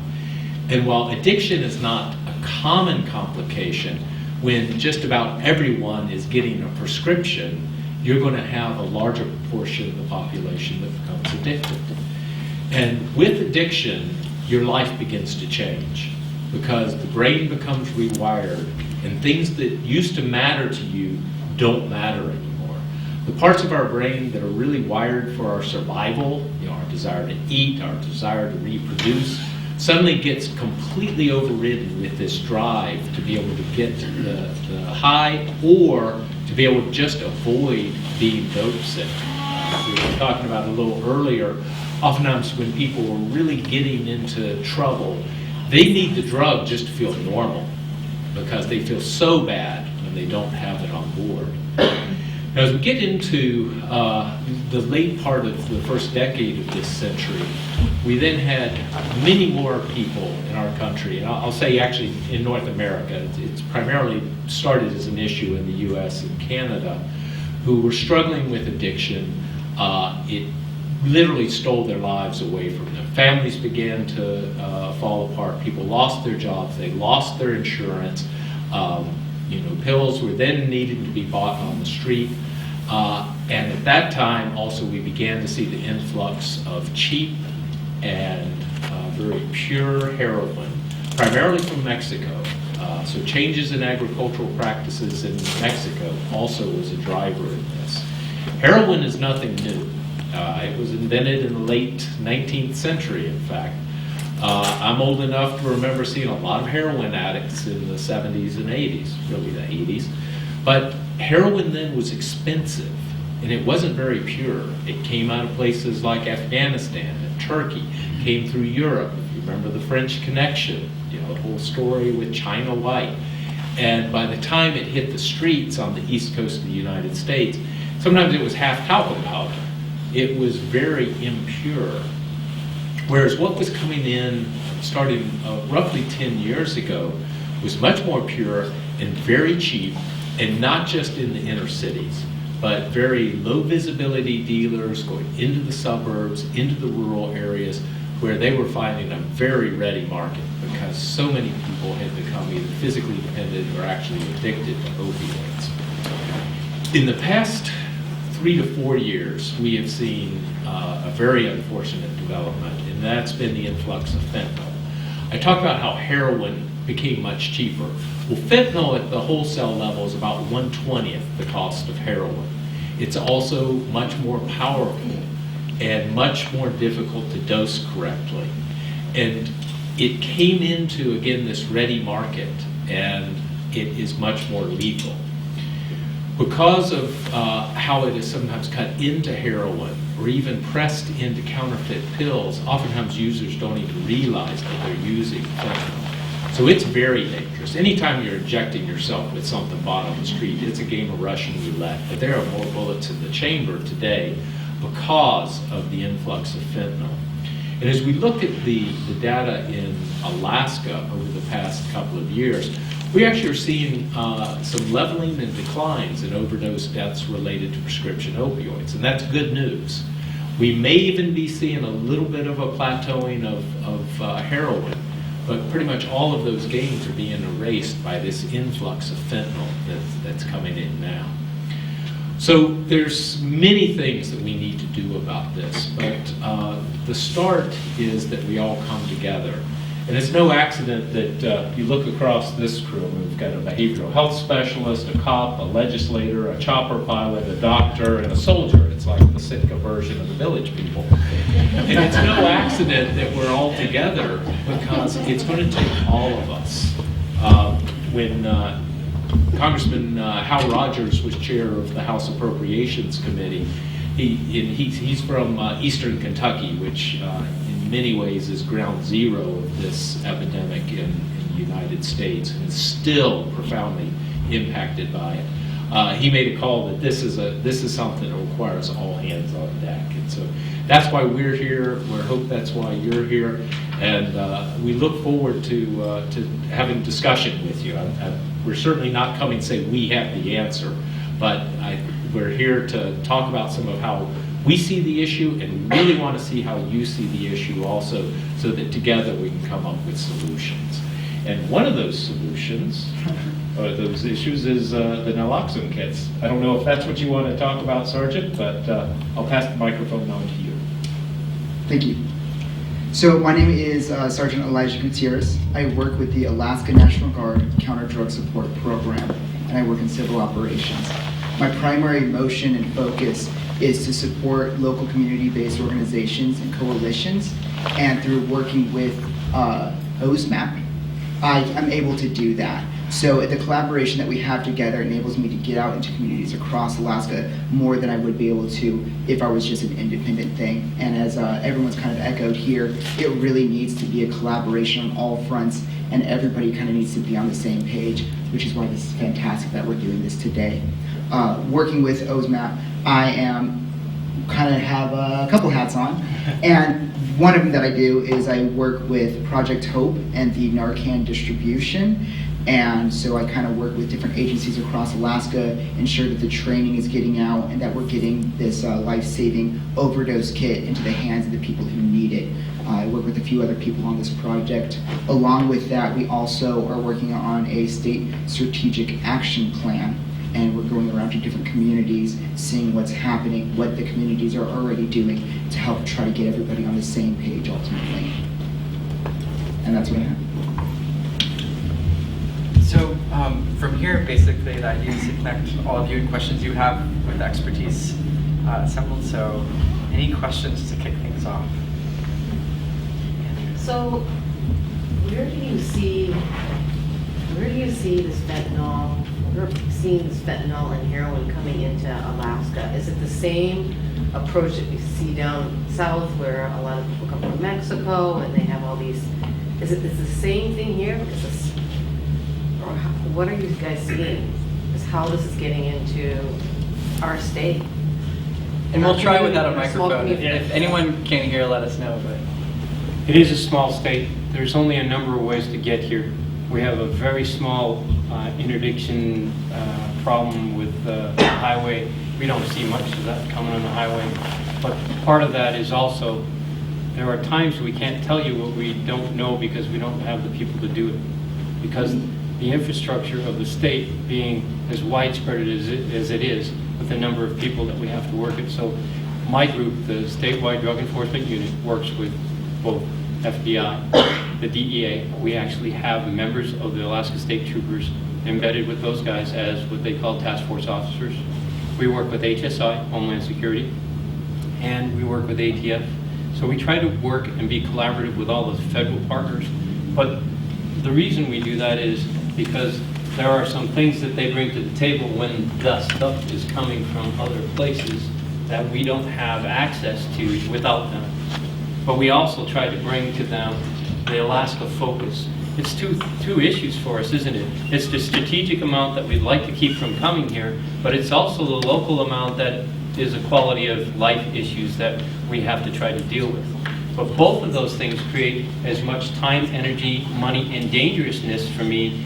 Buying or interacting with people selling small gram quantities is almost as dangerous as dealing with people selling ounces, pounds, and kilos. So you're absolutely right. I have a community in this state very similar to this island that is dealing with the Sinaloa cartel on a regular basis. That's where our stuff is coming from. We are a destination state. We do not make methamphetamine for the most part. That stopped when legislation helped us put some of that precursors behind the counter. So we get very few people that are willing to make methamphetamine on their own here.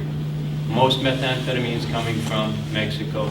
It eventually gets to another state and it comes here, but we do have people traveling back and forth to Mexico multiple times in 36 hours on flights coming into the state.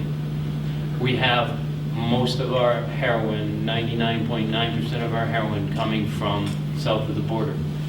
The cut that people are using, the trend is right now fentanyl.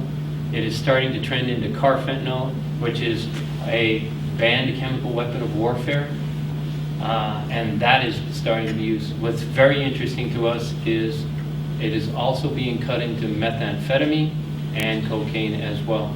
And cocaine production last year in South America was one of the strongest years they've had in a long time, and we are already starting to see cocaine come back to Alaska in ways that we hadn't seen it. So yes, it's coming from other states.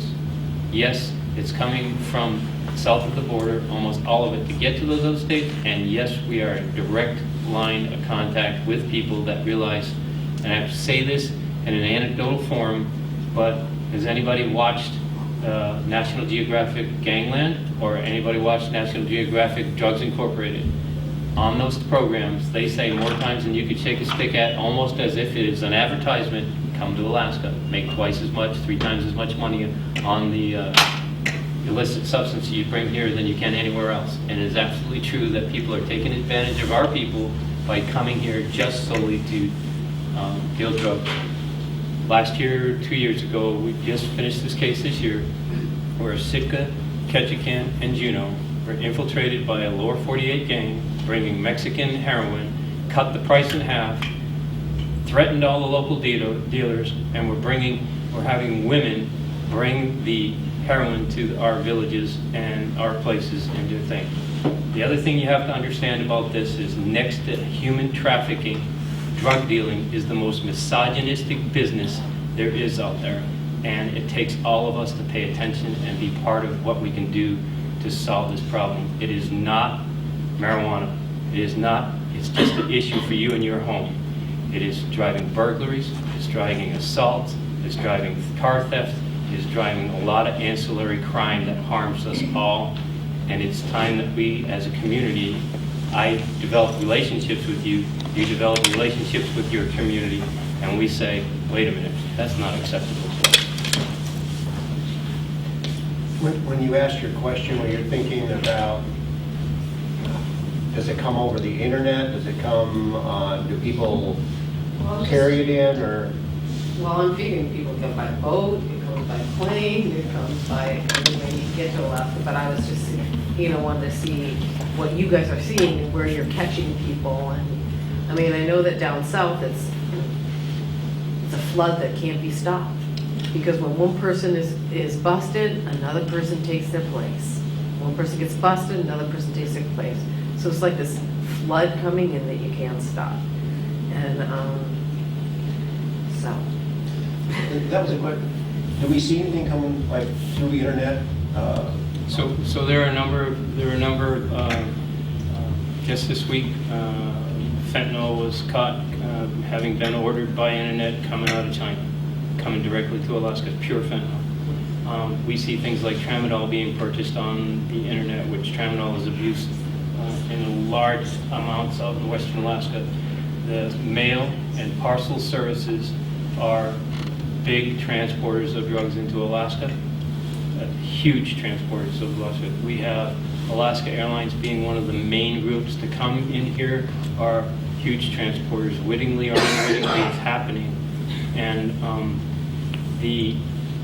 we know that it's coming in, equipment being shipped, and washing machines being shipped, and Connex boxes being shipped. You're absolutely right. It does not seem to be coming as much in the over-the-border driven route, because it's a lot more precarious to be getting caught. But the other issue is drug enforcement, and this is why we're partnering with other ways to reduce the demand, is drug enforcement is squeezing a balloon. And once you grab a hold of that and grab a hold of something that you can see, they go to another route. They respond to the amount of work and interdiction that we try to do on these things. I think And for me, that's the reason I think we need to look kind of long-term at the underlying upstream type of issues. And again, for me, looking at adverse childhood experiences, historical trauma, and addressing some of those issues, we're going to see the results of those several years down the road, but we need to, for me, I think we need to start addressing those issues in terms of quality of life and safety and security issues that we all face, and make sure that we're addressing them so that maybe we don't get to a point of why is it that we, as a society, why do we have to use? I bristle with you saying that these are all from traumatic childhood experience, because this is not about people that are just experienced trauma. Oh, I agree. You know, these are people that have depression issues. These are people these are our sons and daughters. I think one of the... Right, so I really want you to be careful about making this assumption that people are coming from this traumatic experience.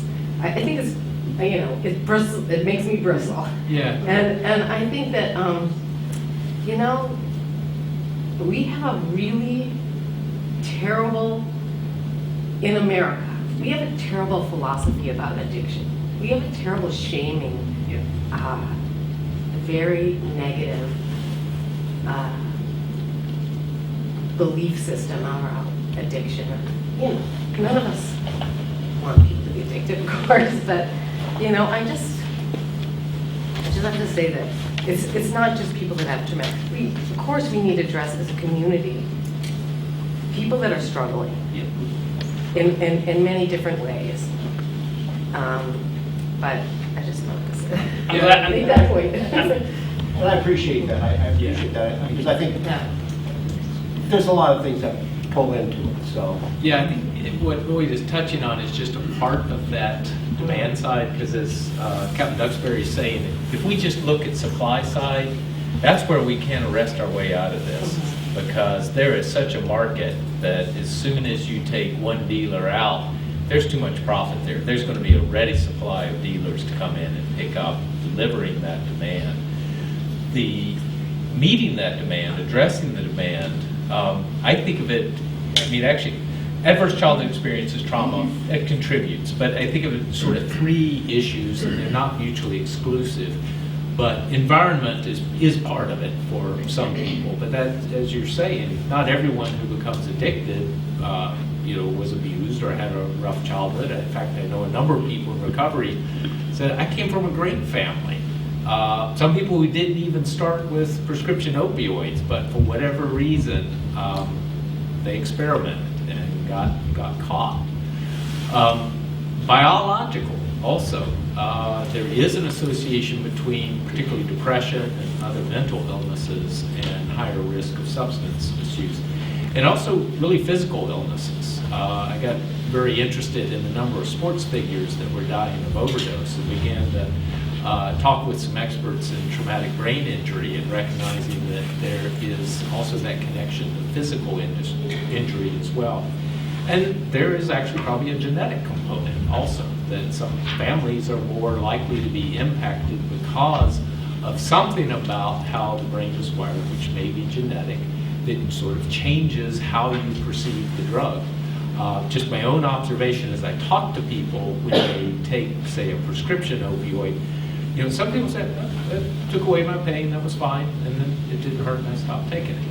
Other people will say, I couldn't think straight and it made me nauseous, I've never touched that stuff. And then other people will say, wow, I felt loved. And wow, if you could take a pill and feel loved, that's pretty attractive. So I think Lloyd is on target, but I'm pretty sure he's not saying that's the only thing, that it's much more complex than that. But I appreciate you raising that question, because I don't want anybody to be wringing their hands saying we can't do anything about this, but we also have to recognize if this were easy, somebody would have dealt with it a long time ago. And I'm glad you bring up, the aspect of shaming and stigma.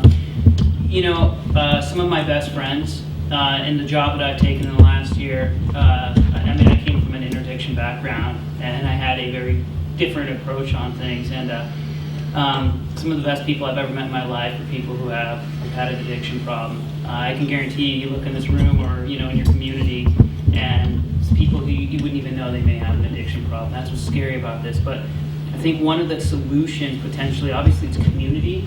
We have to come together, and I think compassion and hope and care. These people kind of feel like there is none of that hope left sometimes, and so empowering them, removing that stigma. And then realizing, treatment's important, right? Detox is important. Recovery is something you're going to live with your entire life. But you need a community to support you. And so things like peer recovery specialists, I think, is a foundational element to the state that can really make a dent. I always say a peer is going to talk to a peer, right? Because they've had that lived experience. And so as a community, we have to identify who those champions are, and we need to empower them. They can become those peer specialists who guide people through the system. Giving them hope, because they want to turn around and give back quite often. And I think those are some of the things that we need to do, and I'm hoping these town hall events start to change that mindset of addiction. These are actually very good people who are just stuck in a horrific cycle. And what's encouraging, I came from a small town. I come from Soldotna, right? And small towns sometimes is a blessing, can be a curse sometimes, because everybody knows everybody. But at the same time, a community that comes together, you guys can really empower the people who are really struggling. And I think that's the first step. We got to find, employment. We have to take sometimes a little bit of chance, but I think it's really, really important. And a lot of people who have addiction, they come with felonies. So we got to remember, just because you beat your addiction, you then have to find a place to live, right? And that's impossible. And then you got to get a job. And you've got the world against you almost. And so, but that's things that you guys can do. You're business owners, you're a community, and you can take those chances. I know it's scary, and sometimes it does kind of bite us sometimes in the rear end, but we have to be compassionate and realize it takes sometimes more than one time, and we gotta have hope in these individuals. These are our community. So I am glad you brought that up. That's one of our biggest challenges this year and to come, is to remove that stigma. Stigma with use, but also we got to remember stigma with treatment. There's many paths to recovery. So we got to be open to allowing that individual to find their path that they need to seek. Do you have a question? Yes, I'd like to ask I know it's different in different cities and towns, but just localizing it here, for instance, in Sitka, what actually happens once, for instance, a drug dealer is incarcerated? Post-incarceration, what percentage are, say, offered in inpatient facility as maybe part of a plea bargain? Or could you just walk us through what happens once, for instance, a dealer has, quote, served time? So in the criminal justice system model, we have, I'm going to take a stab at this one. So, we've had a change in our law, right? Obviously, here's the problem is when you're incarcerated, and hopefully I'm getting this right, but when an individual gets incarcerated, let's say for drug use, it's not the environment for treatment. That is not the place a person should be seeking treatment. But the problem is our infrastructure in the state, we don't have a lot of beds. We don't have a lot of detox capability. And so one of the reasons we see a lot of recidivism and relapse is because when somebody, for example, is using, drug dealer or user, whatever it may be, a lot of times when they're ready to seek treatment, it's a matter of minutes, days, and then if that capability is not there to get them into a bed, they lapse back to what they know. And so what we're doing right now is working to enhance that capability as best as we can. And a lot of focus across the state is we need more detox, we need more treatment, but we got to remember that that's only one piece of it. We have to have the support services around it. And so a lot of the times when I travel to the communities, one thing I like to highlight, what can a community do to help also, is we have to look at things like sober living housing, because you got to learn how to live again. You got to learn how to build your contacts again, and that's not easy. And so what ends up happening quite often is they'll go through treatment and then they are released and they will relapse. And so we're seeing in some of the areas like the Matsu Valley, for example, these two young gentlemen, Fiend to Clean, are actually starting to open up their own sober living houses, and these are peer-to-peer housing models. And like I said, they're the glue that binds these individuals. So when this individual goes to the grocery store, let's say you were addicted to alcohol, right? You have the choice of going to the liquor store or going to get groceries. That addiction still can be very powerful, and so these peers guide that individual to make sure they make the right decision as best as possible. So You know, incarceration, like I said, it's not the environment where treatment should occur. It's not the ideal environment. Unfortunately, I don't know if I answered that completely correct for you. Well, I was just interested, particularly, say, not per se the person addicted, but maybe the one who's responsible for the sale. Yeah. And if this person is incarcerated, what's a typical post-incarceration road for that person who's supplying the drugs? Yeah, so you know there are still the Department of Corrections is putting models in for treatment right now, and they have what they call MAT. I think she's thinking more of the dealers. Yes. You're talking more about the users. Yeah. So Right. I'm wondering if that might be Right. more I'm of a talking about the question for person Doug. who gets caught and gets incarcerated, and then after they serve their time, what happens to that person who's the supplier? There is not, we don't focus in that way on this. It becomes a circumstance for, in my group, what we attempt to do is we attempt to use a federal hammer most of the time because we are a destination state. So it all started somewhere. And are you part of a network where it came from somewhere else? And once we try to use the federal government laws to prosecute somebody in those bigger conspiracy cases, and because it all comes from somewhere else and it comes across the border, we try to use that because therein lies one solution that we have, and that is removing him from a population and his ability to continue that activity, which you make a great point. How do we keep them out and motivate them to be employed and doing good things once they come out? Right now, it is remove them from the population so they can't have that impact. And in the state law, we're just getting back now under the new legislation that's coming up with when SB 91 came, there were some gaps in our understanding about what the impact would be, and so we try to use the federal law, and we're trying to improve also the state law right now to make some of the larger amounts of the most higher scheduled drugs, which means propensity for addiction and abuse, to give us some higher penalties for that. But right now, we don't have a mechanism that tries to change the person that's decided to make money off of somebody else's misery. Well, it's a really tough perspective to look at, and you know, it may be in fact one that we should be trying to look at. If I may, so the question, looking at dealers who have been caught, charged, incarcerated, what is the path after they complete their term and are released, and how do you prevent them from doing it again? Is that? Yes, along that line. Want to make sure I'm understanding correctly. It's a great question, and I was just going to add that there's been a lot of discussion in policy-making circles about that, oriented around our criminal justice system, criminal justice reform, reforming criminal justice reform. It's very much an active process right now in the Alaska policy world. And a little bit of context right now, I don't know what the rates for recidivism are with drug dealing, but the overall rate for recidivism in Alaska, if I remember correctly, is right around 2/3, so 65–66%.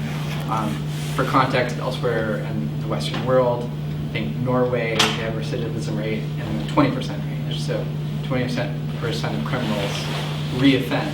In Alaska, our rate is more than triple that, which is really problematic if you have a criminal justice system that, in theory, is trying to prevent those who offend from reoffending. I mean, that's why we call it the Department of Corrections, because you're correcting behavior rather than the prison system.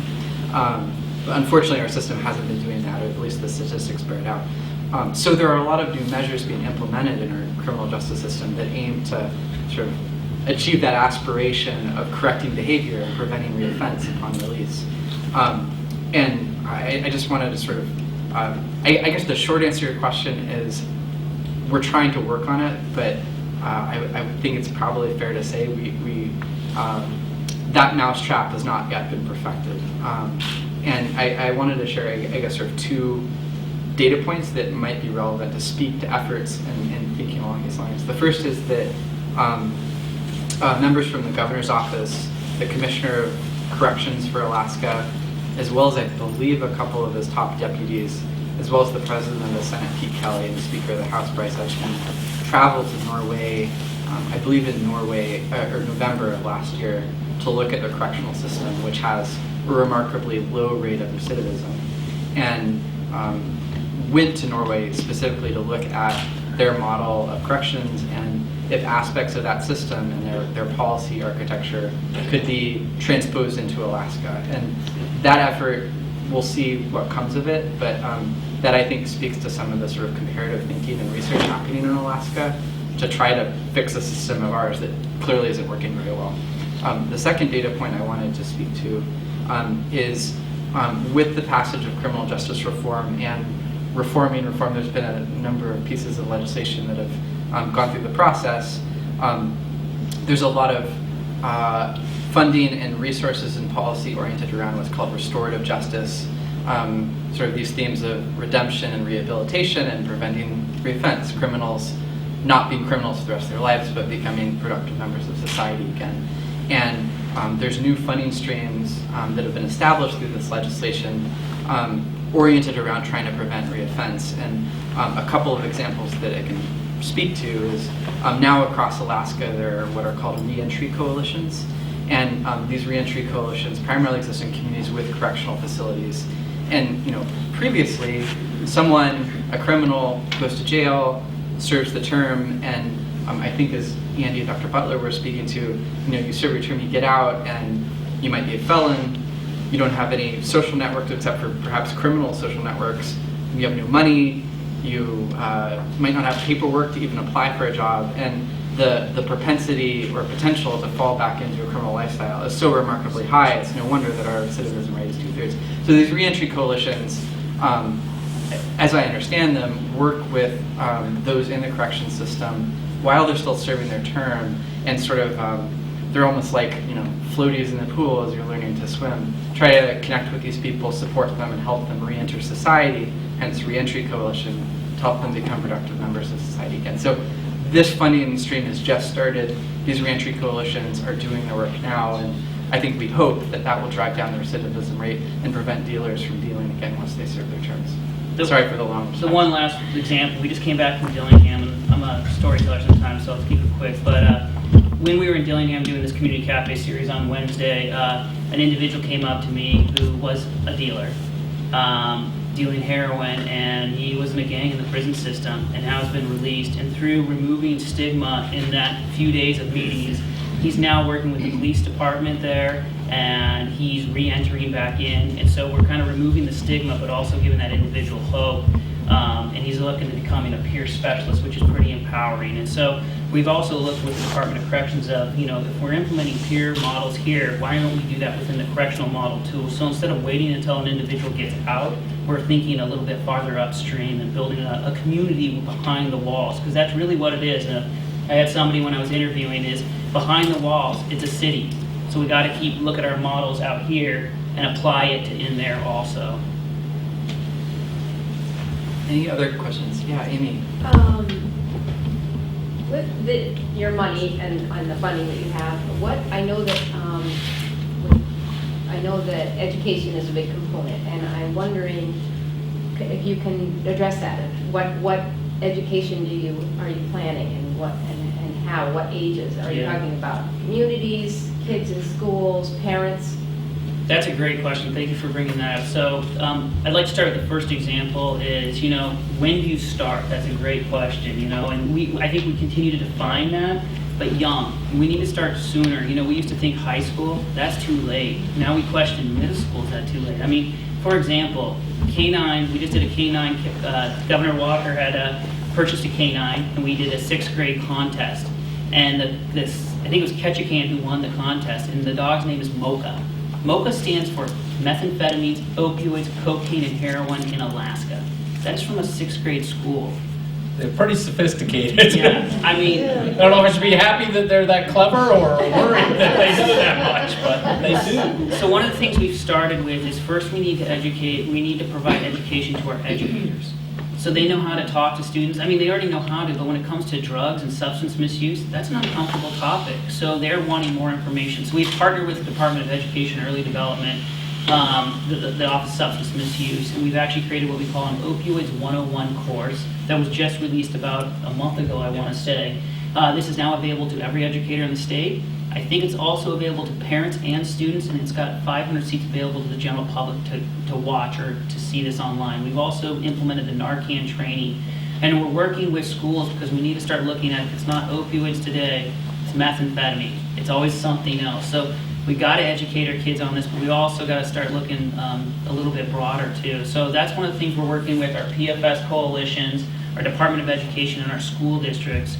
I would say as parents, PTAs, you know, it's not always an easy thing to bring education into schools, but you guys are the voice. And so if you want this education, you want your kids, it would help that, you know, you as a PTA or as you as parents, you need to, if you speak up, that makes it much easier for us because we want to provide this education. I have the funding mechanisms to do it. We want to do it right.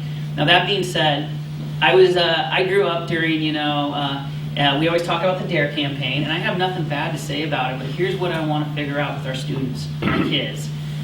How do we make them part of this response, right? And so instead of us as parents, and I'm a parent now, so it's completely rocks my world a little bit, but instead of us talking down to them or at them, we need to make them part of this response. It's the only way that they're going to be engaged with it. So, and I don't know what that answer is yet, but I think it's us as parents together with our youth, I think we can figure that out. And you know, today was interesting because one parent said, how old does my kid have to be to distribute Narcan? And we were like, well, you know, and I think it was maybe a 21-year-old, and we're like, of course, bring them in. You know, 19, I've had a 16-year-old, my house in the valley, it's a youth drop-in center, they're dropping Narcan off. These kids are seeing, you know, the real world of what's occurring. And that's a big thing. I can tell kids and come in and say, drugs are bad, look at addiction, but when they're working one-on-one with somebody potentially for a day, it's amazing how much that opens their eyes. So I think we have to work together to figure out what that means. We do have some basic education we've started with. It's out here in the back room. That's the first steps. We want to start, you know, very easy and start working our way into it. So I hope we can all partner together on that piece. I think one of the things that we can do locally is through the coalition that we have, we're trying to develop a youth component of it, which addresses what Andy is talking about in terms of how do we engage our youth in the process from the beginning, rather than having token youth being, you know, sit on a board or something. How do we engage them to create programs or do prevention from their perspective? And the way we can do it is by engaging them in being part of a coalition as equal partners. And so that's one thing I think in our community in terms of the coalitions that we have now, it's been more adult focused. My dream would be to have a very, very strong youth focus. So it's a matter of how do we as a community, as parents, how do we engage our sons and daughters in becoming part of a movement or a process that helps address those issues from their perspective rather than our perspective. Lloyd, I'm glad you bring that up. Anchorage has got a youth coalition, and one of the things we're going to actually do in my office is we're going to embed one of those youth into my office to work with us, because then we can better understand how we can execute this mission. And so I really like that idea of that youth coalition. I think that is really, really empowering. I think that my experience in Western Alaska would suggest that that is one of the best ways to, if you empower young people, that builds self-esteem within them and their worth because other people see their worth for what they're doing. I worked with the Dragon Slayer program in the 2000s. I'd never seen anything like it. A bunch of young women starting off at 6th and 7th grade, going to first aid. By the time they went into the first year of high school, they were taking ETT courses, and they were responding from school with a pager to do ambulance work, firefighting, and rescue. Now it would take 2 or 3 of them to do it. It is in a village setting, so they don't have that many constraints that you would have in the normal place. But I took that program all around the Yukon and the Kuskokwim, and other programs were generated by that. I did not start the program, but saw its worth. And the number one feature I saw about that was that when young people are valued in their community, their self-worth is exponential. And we had kids that would get in trouble with alcohol and drugs. And there was a program for you to redeem yourself back into the program. And I would take them to a school in Galena. 11 people went out for the ambulance. In McGrath, a whole bunch of kids went out for the ambulance. I would take them to the school, have them demonstrate their skills, and then talk about the things that were addiction, or that were some things that they had gotten into trouble over, and how they came back. And other youngsters listened to them to the point of, I had made a poster about wearing your helmet. And I put the Dragon Slayers on it at an accident where I watched them show up, and it may take 3 girls and a guy to do one grown man's job, but they did it, and they did it well, and they went to the community clinic, and they helped stabilize and get people set, and it was just absolutely fantastic. I put them on a poster. When I brought those kids to other schools all around the district, kids poured out of the stands to have those guys sign that poster for them, because they were heroes to them.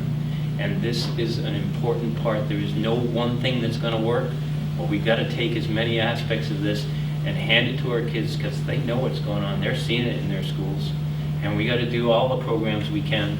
And I absolutely believe that what Lloyd's saying is very, very important to the foundation, because those kids also come out the other end saying, well, wait a minute, this is unacceptable. When they become adults, they go, unacceptable. We don't have to put up with that.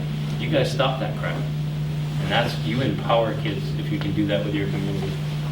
And Amy, I know this may not have been the sort of connotation of the question, but in terms of education within the medical, I mean, realizing that supply with the opioid problem comes in a lot of different directions within the medical and provider community.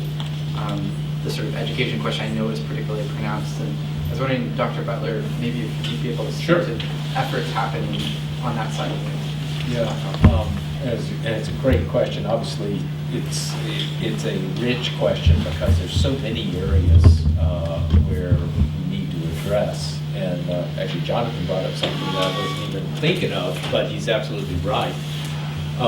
Part of the governor's opioid bill last year was actually a requirement for healthcare providers who have a certain number of continuing medical education hours that have to be documented every 2 years when they renew, to have 2 of those hours committed to pain management and addiction medicine. And some of that is making sure that healthcare providers are getting information from places other than the detail people from the pharmaceutical companies, and that they're getting good science-based background on what we know about pain management, the advantages and disadvantages of opioids, as well as an understanding of what addictions are. We talked a little earlier about stigma, and trying to help providers who don't have a background in addiction medicine to understand that addiction is a chronic relapsing health condition affecting the brain. There have been reviews looking at the long-range outcome in people with addiction, those with diabetes, hypertension, and asthma, and there's a remarkable number of similarities. And I can say as a physician who trained in the 80s and 90s, I didn't really get that. And as an infectious disease provider who took care of a lot of self-injection drug users, I really did not understand. I was still sort of like, well, what's wrong with you? Why do you do this? And not understanding, that's like saying to my mother as she's dying with Alzheimer's diseases, oh, come on, focus, pay attention. There's something that's changed in the brain that has to be addressed as the change that has occurred in the brain.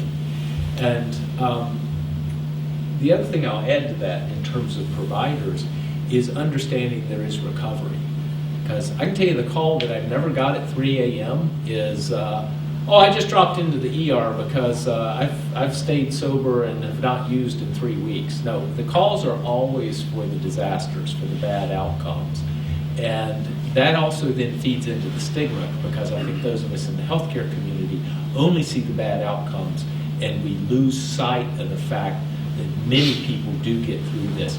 live in recovery, yet because we have this kind of biased view, our patients really don't want to tell us about their pasts. So that's where, again, I think further education to help healthcare providers see the big picture, the parts of the community that you don't always see in the hospital or in the clinic is important as well. Yeah. My name's Judy Bixby, and I'm a 35-year recovering person and 30 years in the addiction field, and I'm on the Hope Coalition, and born and raised in Southeast. And thank you for clarifying the three kind of pronged approach to what can cause or play into addiction, because I sometimes bristle too at. But I was going to ask Lloyd if he could maybe speak a little bit to some of the local training strategies we talked about. Isn't CAS doing a Wednesday night potluck thing to educate people and parents? And we talked about doing a fishing captain training to maybe educate some of those guys about what could be a clean deckhand or not, because that's a huge problem in our fishing communities. In fact, I've heard that the cartel specifically targets, like they come during the herring season because they know, our young people are making a lot of money, and it's, what could the skippers do to, like maybe we could hand out UA kits along with Narcan kits, like you got to be clean to get on the boat or whatever. Anyway, glad to be here, and thank you all for taking the time on a weekend to be here. Why don't you share some more? Yeah, you're reading our minds. Well, that's my pet project with Lloyd, the fishing industry. Is it, I'm going to piggyback before on- we go, ma'am, what we'd like to do is collect your name and your number, because we have a proposal. Yes. We have a proposal into the governor's office that we need people sit, and this is my explanation because I started off in the cooking industry as a kid, right? I want to throw spaghetti on the wall, come up with a solution that isn't pushed down on people as government, but a solution inside. We've talked to people from the testing industry, we talked to people from your industry, and we're talking to the guys, because right after the letter went out this summer where everybody was going, hey, we got this letter from the government that talked about how responsible we are on our boats for people, I was getting calls from all over the state saying, I've had another guy go down on my boat. I can't keep a guy employed. And so if we do push this thing and we squeeze this balloon, where are those poor people going to go to get a job now? Because they can't go in slow, they can't go into construction, they can't go in the hotel industry. If we just keep pushing these people around without looking for other solutions in that, we're just going to have a bunch of people unemployed. So how do we socially engineer a better solution to this problem? And that, I know, coming from a state trooper, is like, wow, what the... But we understand it. I got a niece going into the academy here next month. But we understand it. We can't arrest our way out of this, right? This is a social, we all got to get together, and we got to come up with some ways to help these people save their lives and put some equity back into our state with our young people. And that our parents are educated that this is not, my mom went to her grave thinking she did something wrong with me. She didn't do anything wrong with me, I had a click in the brain and I was off and running. And so that parents can separate their kids from the addiction, because that's how we can help our kids get better, once everybody gets more educated anyway. Enough out of me. And I want to piggyback on all of these education questions. As a teacher, as a parent, as a friend, as a grandparent, there's this code of silence with kids. And there's also parents living in denial. And how do we help? How do we take care of that? And I know you don't have an answer. I'm just throwing it out there. Is that in the trenches, that's the thing. Is that friends will not narc on other friends, even though they suspect, until it gets to a point where they can't do anything else, and parents are clueless. And my response to that, as a community, we need to start talking about the issues. If we can't talk about an issue openly and honestly and directly, we can never Well, that's deal that with shame, it. and that's And so we start talking about it, the stigma starts going down. We need to speak up as individuals and as collective, and that's my belief, that we need to speak up as individuals and collectively and start the conversations in our community saying, hey, we got some issues here. Let's talk about them openly, honestly, directly, so that we can identify what it is and then we can deal with it. But we can't, if we put our heads in the sand all the time, we're never going to have the discussion that we have. This is part of that, opening up that discussion. Coming together as a community is part of opening up that discussion. Talking with Judy about what we do with the fishing fleet as part of that discussion. And I would like you to speak more about that, Judy, so that in terms of just some of the thoughts that you have, because I think we have some state people here. Maybe if we talk about it, it'll plant some ideas. You know, I don't want to put you on the spot, but I did. Well, I work for a private treatment center in Seattle, but I'm the Alaska person because I live here, and I worked down there for 25 years, my main part of my career. But we educate doctors. Every patient that's admitted their doctor gets a letter. I mean, they have to sign consent for that, but gets a letter saying your patient is an addict, and here's some strategies we'd like you to look at when you see them in the future. Fishermen, we could probably do an ad and get some captains together, or people who are interested, or answer on people, or whatever, to address that problem. Because I think everybody in this community knows that that population of people, you see the ambulance going down to the boat harbor, you know what the deal is, so they're. These are great ideas, and this is what I would love my office in partnership with Lloyd to follow up and continue to work with you guys. And this is where I want to put my funding, is these type of ideas. So one, that we could try these things, may work, may not, but we got to try. Start like I think Captain Duxbury said, throw spaghetti on the wall and see what sticks. But these are the ideas. You guys are in the trenches, and so. I want to support these ideas. I'm actually getting really excited. So, are we doing UAs on our kids that are athletes anymore? I know Juneau was doing that, and they stopped. They cleaned up the entire football team because they were doing UAs, and then they stopped doing it. And some of it is if our youth are trying to remove, we're trying to remove stigma, right? What if we create a coalition and our youth tries to help, and there's a youth peer program. There's all these different ideas, but I think if we come together and kind of create it, I think there's And we could tax all that pot and open some detox centers. Because we're not doing that either. We haven't even started to look at taxing our marijuana enterprises in town, which could put some money in the coffers. I gotta say from the enforcement point of view, and I'm not advocating for either way of legalization or not, but I gotta say we gotta be really careful about how much we put on something that we've decided as a state, because we are opening the doors for organized crime to move in underneath, and they're already doing it, and I'm seeing it. So the higher expense that pot is, the more it's legal, that opens the doors to organized crime. And that's not what we're here for. But here's another thing I would like to point out, is our youth. Andy's a good example, I'm a good example. I was willing to try and do almost anything I could for excitement, and sometimes that's not good choices, right? So has anybody heard of the Tide Pod Challenge? What? Yes. The Tide Pod Challenge. Absolutely off the charts. Can you eat a Tide Pod thing and live? And they're doing it by the hundreds of thousands. Why? Excitement, push the envelope, so we know it's not always about, something went wrong in our lives. Our peers got to help our other peers stay away from and find healthy choices. Doc, you went over to Iceland this year? Yeah. Can you talk about that? Because I think what I learned, I don't know what you learned, but just absolutely amazing how they were approaching that. Yeah. First of all, I have to say, when I was a kid, you avoid getting your mouth washed out with soap.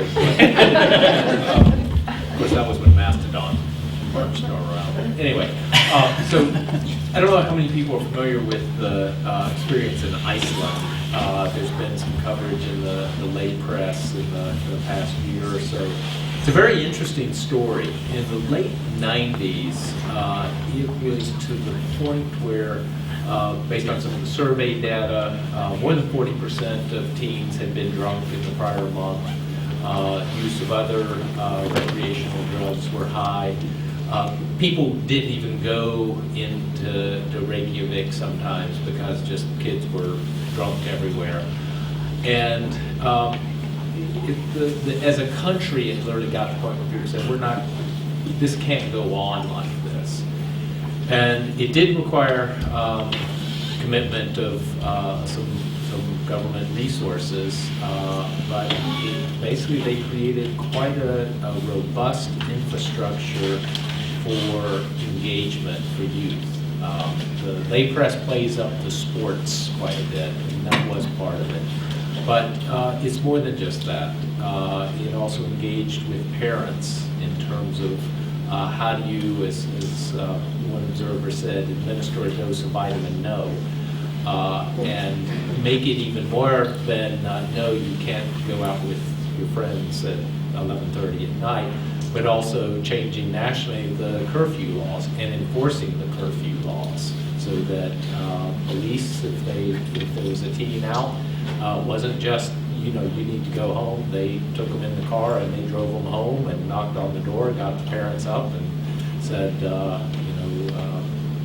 this is a curfew violation, and we're keeping track. And I think if you had several, you actually began to get into some trouble. But they've gone now, less than 5% of Icelandic teens report that they've been drunk in the past year. It's just a remarkable decline. The cannabis use is down about half of what it used to be. So it's a very interesting model. And I think the take home for me was it's a lot more than just keeping kids busy, but it's engagement.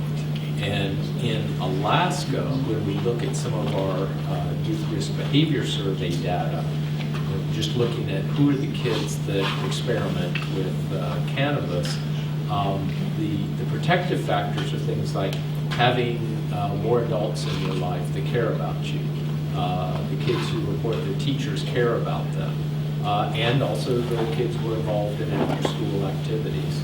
So the prevention during youth, I think, is very important because it's a time of brain development, and there's a lot of vulnerability in terms of the susceptibility to developing addiction and dependency. But there's probably a lesson for all of us there also. I like, if anybody really wants to have a good read about the whole opioid issue, I really recommend the book Dreamland by Santa Canonis. I know a number of people have read that. And Mr. Canonis likes to say, naloxone is not the antidote to heroin, community is. Because the theme of that book, if you read between the lines, is isolation is the fertile ground in which heroin really bloomed in this country.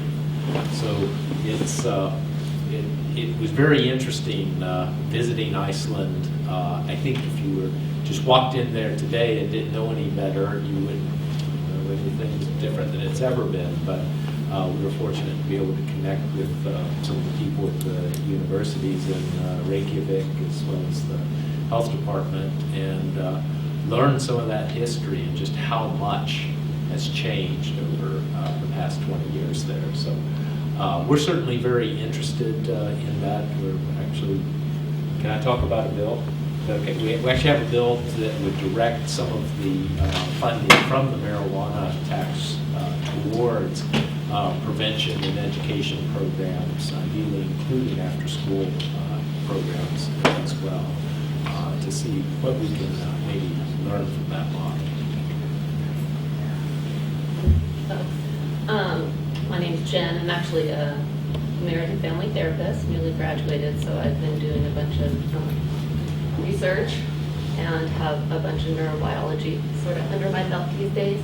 And I just, as a parent as well, and doctor, you can help me maybe get through this, but I hear the word trauma, like I run across that too, my clients are like, trauma, that's not trauma, you know.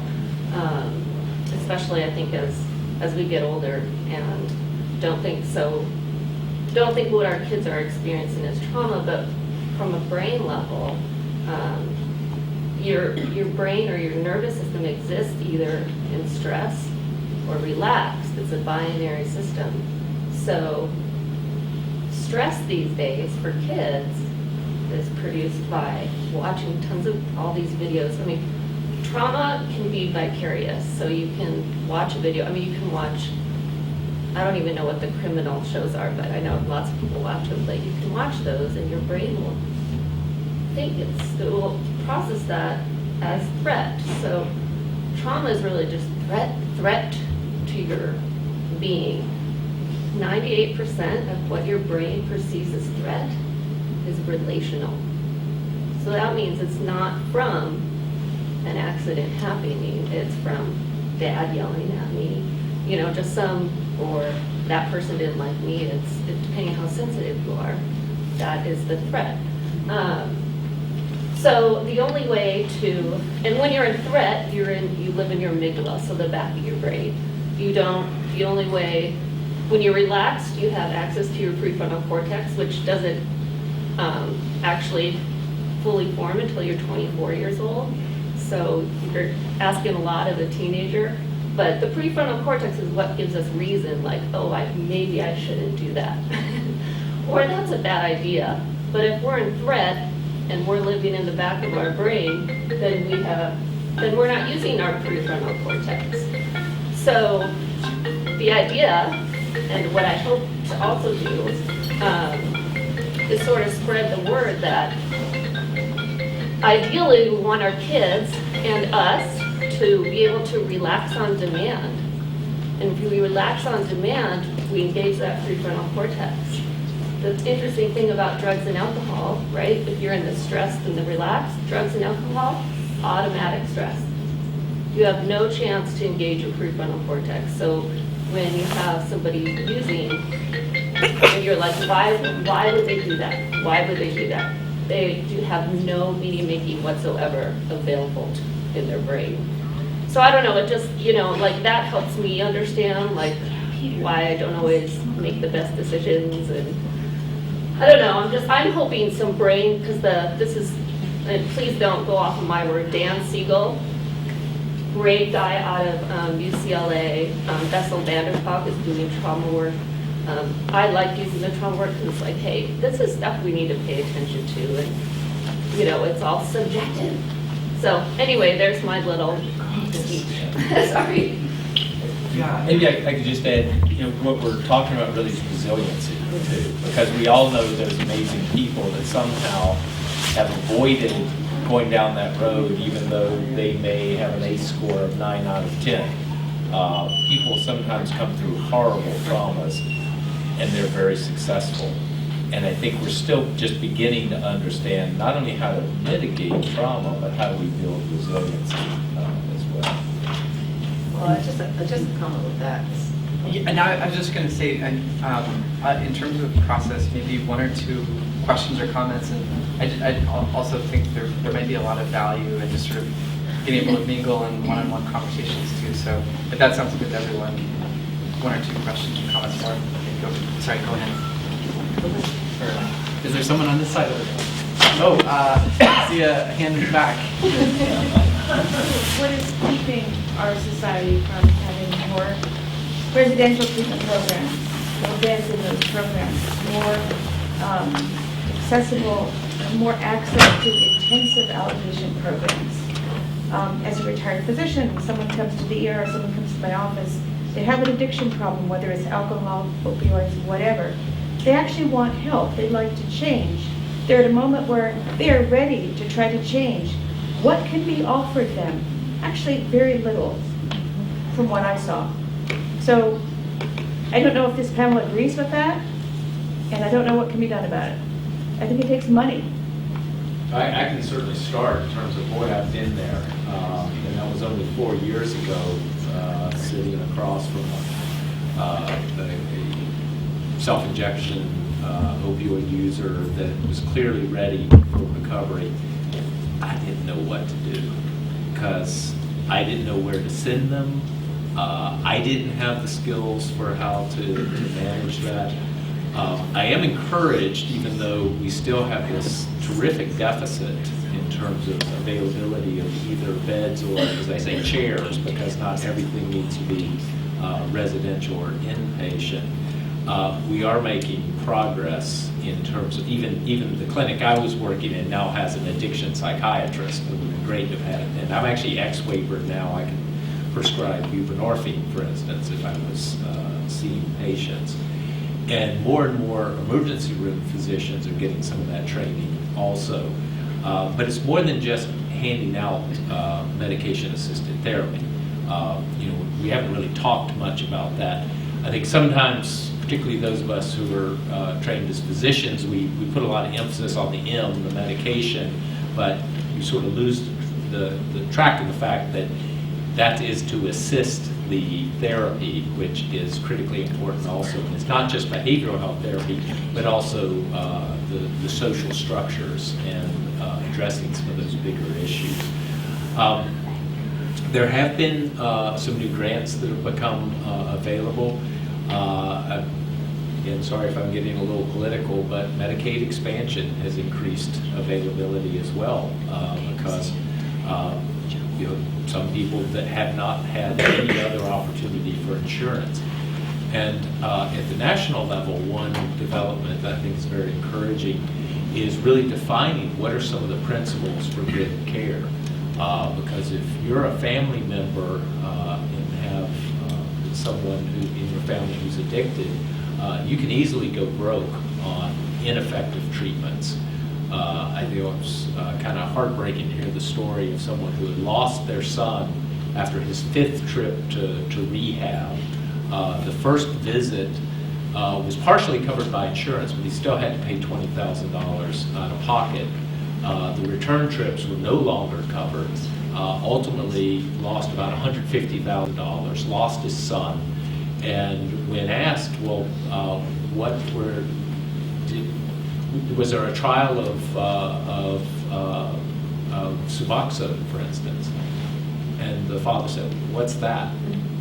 Gone through all this without ever anyone talking about the fact that 30 days in rehab is not going to cure your son. They made a lot of money because this fellow had some money. So defining what are effective therapies is important as well. And there's a non-governmental entity called Shatterproof that had some connections with, run by a gentleman who used to be the CEO of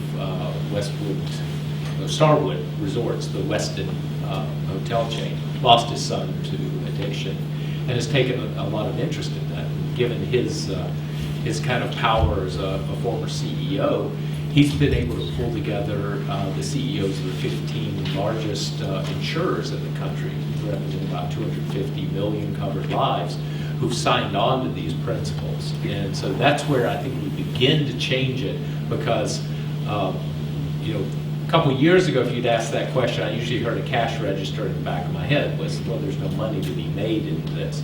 Well, actually there is money to be made, but it's sometimes not good science, evidence-based management either. I think we're making progress in terms of those areas. Here in Alaska, I think the grants help.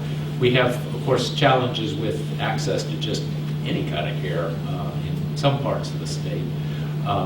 But it's an area of frustration for me. I do think the trajectory is upward, not as steeply as I would like, but we're making progress. And I just want to add a couple of comments to your answer, Dr. Butler, and see it at the next hand. The first is that I've heard this from medical providers. I've heard it from a lot of people in the criminal justice system, in particular public defenders who work with clients, and as much as they are counsel in the legal system to their clients, they're also effectively social service providers and trying to be ombudsman and advocate to help them get their lives back on track. Number one, there's not sufficient treatment options available. Number two, of available treatment options, candidly, maybe crassly, a lot of them aren't that effective and not worth sending their patients or the defendants in this case to them. There are more resources that are being directed to treatment on the state level, probably not enough. On the efficacy side, in terms of treatment that does exist, does the treatment actually work? Does it, the sort of drug equivalent of recidivism, does it reduce relapse? I'm not sure actively what's being done there, other than I do know that right now the chair of the Health and Social Services Committee on the House side is aggressively looking at dollars that come from the state that do go to rehab that there's effectively sort of an evidence-based filter and looking at only at providers or treatment facilities that actually can demonstrate that they can help people who come into those facilities become clean with some statistical sort of significant rate of success. Hi, my name is Jennifer Herrera. I'm the Executive Director at Citizens Against Family Violence, and we see this issue regularly. I think one of the reasons I finally raised my hand, because all of this is stuff we've talked about a lot, is the question that you asked is what do we do? And at least for our sake, we do have some resources for the women that come to us, but when we have a Manning crisis, you said 4 years ago, I had to do this a week ago, put somebody on the street in the middle of the night who was in crisis, who was a victim of violence, who happened to be a male because I couldn't serve him in my shelter. That breaks my heart. And this person wanted help.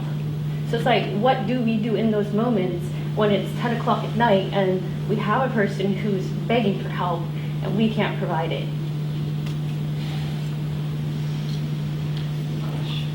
So, Andy, I wonder, because of the success that I've seen you and your folks have with the Fiend Clean folks, if there's a way, a mechanism to improve our ability to do peer-to-peer initial interaction. Peer-to-peer is a very powerful model, and there's a group called Fiend to Clean from the Valley, and I would recommend, I would love to bring Carl Soderstrom down here. This is a group formerly in recovery, and they've started up their own business. And here's the thing that I love about it is I've heard a doctor from an ER, from a shelter, right? You have to have a warm handoff.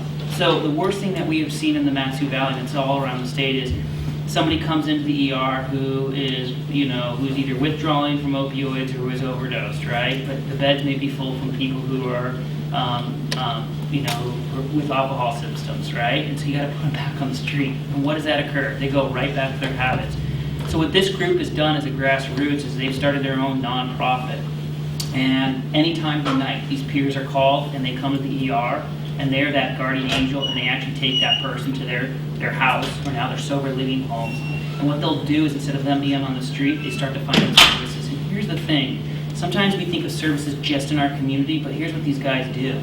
I, just as of yesterday, sent somebody to Jake's house in Dillingham, somebody to Fairbanks. They start coordinating amongst the entire state to find this capability. They get them signed up for Medicaid, things that is just a lot of work for us that we may not have time, but that's the power of the peer model. And that is something that the community can actually start to work on. And we have to first remove stigma, but this is an individual who you can call from even here and call Fiend to Clean, and his entity would work with you guys from remote. I mean, this is a very powerful group. I've even witnessed faces.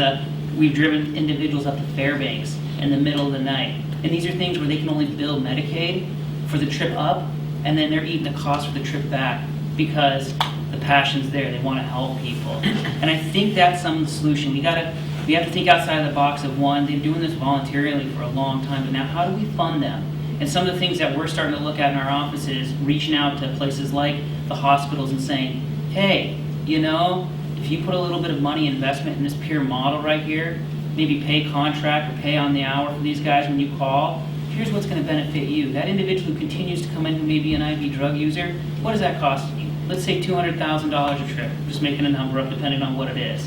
What if you were able to release that individual in a warm handoff and then they go to get the care they need? The chance of them and success is so much higher than just putting them back and they're coming back to the hospital. That's kind of, when I've gone across the entire, working to get across the entire state, I see this as one of the solutions that we as Alaskans can do. And when I always talk about treatment and detox is extremely important, but that model of social support service is really, really essential because we continue in our treatment models and our detox models to lose people through the cracks. And there's times when people can't get into these treatment detox models, and Fiend to Clean is the one that bridges that gap until a bed is available. Does it always work? No, but their success is so much better than having nothing there. And so what's really encouraging is Fiend to Clean, and I'm not here promoting them. At this moment, and he's not going to go back in, and probation is, or yanking his, how he's out of jail right now is not going to help this guy. How do you get it? well, that's not a typical cop thing to do, right? But in the long run, who really benefits from that? And those are the kind of things that our marriage with other people, that's why I keep saying I'm really passionate about it. Having those resources inside your community, that we can do this from a whole bunch of different faces. One's going to save money in the long time. It's going to save lives, and that's really what we want. We want healthy, happy, whole communities, and we're looking for those things that build that security in that happy, healthy, whole community. And geez, and a guy that's at that point that's asking for help, we need to jump on that. We need to jump all over that. That is interdiction first aid, right? That's like intervention first aid. And I think that is something that police officers would never be exposed to until they see it from somebody else, and we look at it from a whole bunch of different angles. And so... And I think I'm just, to you, Jonathan, that you collectively begging for dollars for nonprofits to solve this problem is not our solution. This is not a problem that's new. This is something that has been a part of our world for a long, long time, and collectively we have to decide if we're going to do something to stop it. And our legislature needs to really take this very seriously. Oh, sorry. Maybe a last question. Yeah, thank you so much for waiting. Our community assessment identified quite a few Sitka-specific issues regarding the opioid issue.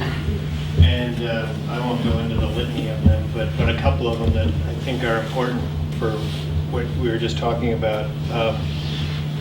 If your first exposure to trying to get help is through criminal justice, that's where the road ends here. And we've got a fantastic staff at the police department, very compassionate people, and they have nothing to do with someone who comes in crisis. Their hands are completely tied. And so it's kind of going back to some of the points that were made earlier, that they will get someone in crisis and they can't do anything. And actually sometimes they will actually take these people around the following day to try to get assessments, because they can't do assessments in the jail because it violates insurance requirements and all these other things. So a Sitka-specific issue is that if you're in crisis and you try to get help through criminal justice system, there's nothing their hands are tied. They can do nothing. And there's a whole bunch of things we found in the community assessment that are very specific to Sitka. In terms of education, a lot of our behavioral health professionals felt that they wanted more education on how to deal with opioid misuse, addiction, and those kinds of things, so training at that level. But I interviewed one user who self-admitted 3 times in town and was rejected 3 times. He wanted help 3 times and he knew he was there. He was ready. He got rejected 3 times.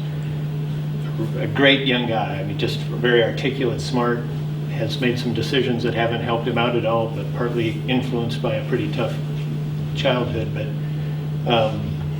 that problem of when officers are called in, someone comes into the police department and law enforcement, their hands are completely tied in getting to them any kind of help, and they end up having to mostly turn them back out on the street. And they don't want to, they don't right away, because they're very compassionate people over there.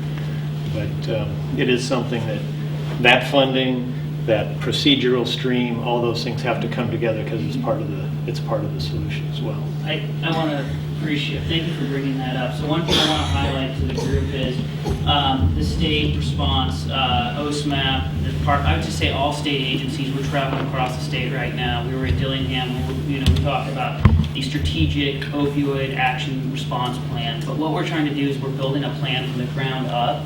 And so from the community up. And this isn't, I don't want to come into the community and say, hey, what do you think of this plan? It's almost insulting because we didn't include the community. So things like your guys' your community assessment, we want to take these tools, and I want to put this together as we build a statewide response plan. Now, this statewide response plan is a tool that's going to guide us, it's going to guide all of us together, because we have to be on the same page. But we're going to look at commonalities across the state and say things like, law enforcement's got their hands, like what you just said, and this is also going to be a tool I see as for our lawmakers, so that they can see long-term, this is what the state of Alaska needs, so that eventually, maybe down the road, if funding does come around, here's some of the critical gaps we need, and it guides them, because this is something I've heard day in and day out from our lawmakers, is, okay, what is it we need? And so you guys have done some of that foundational work, and partnering with you with the Partnerships for Success Coalition, and taking that, embedding that into our statewide plan will be extremely essential.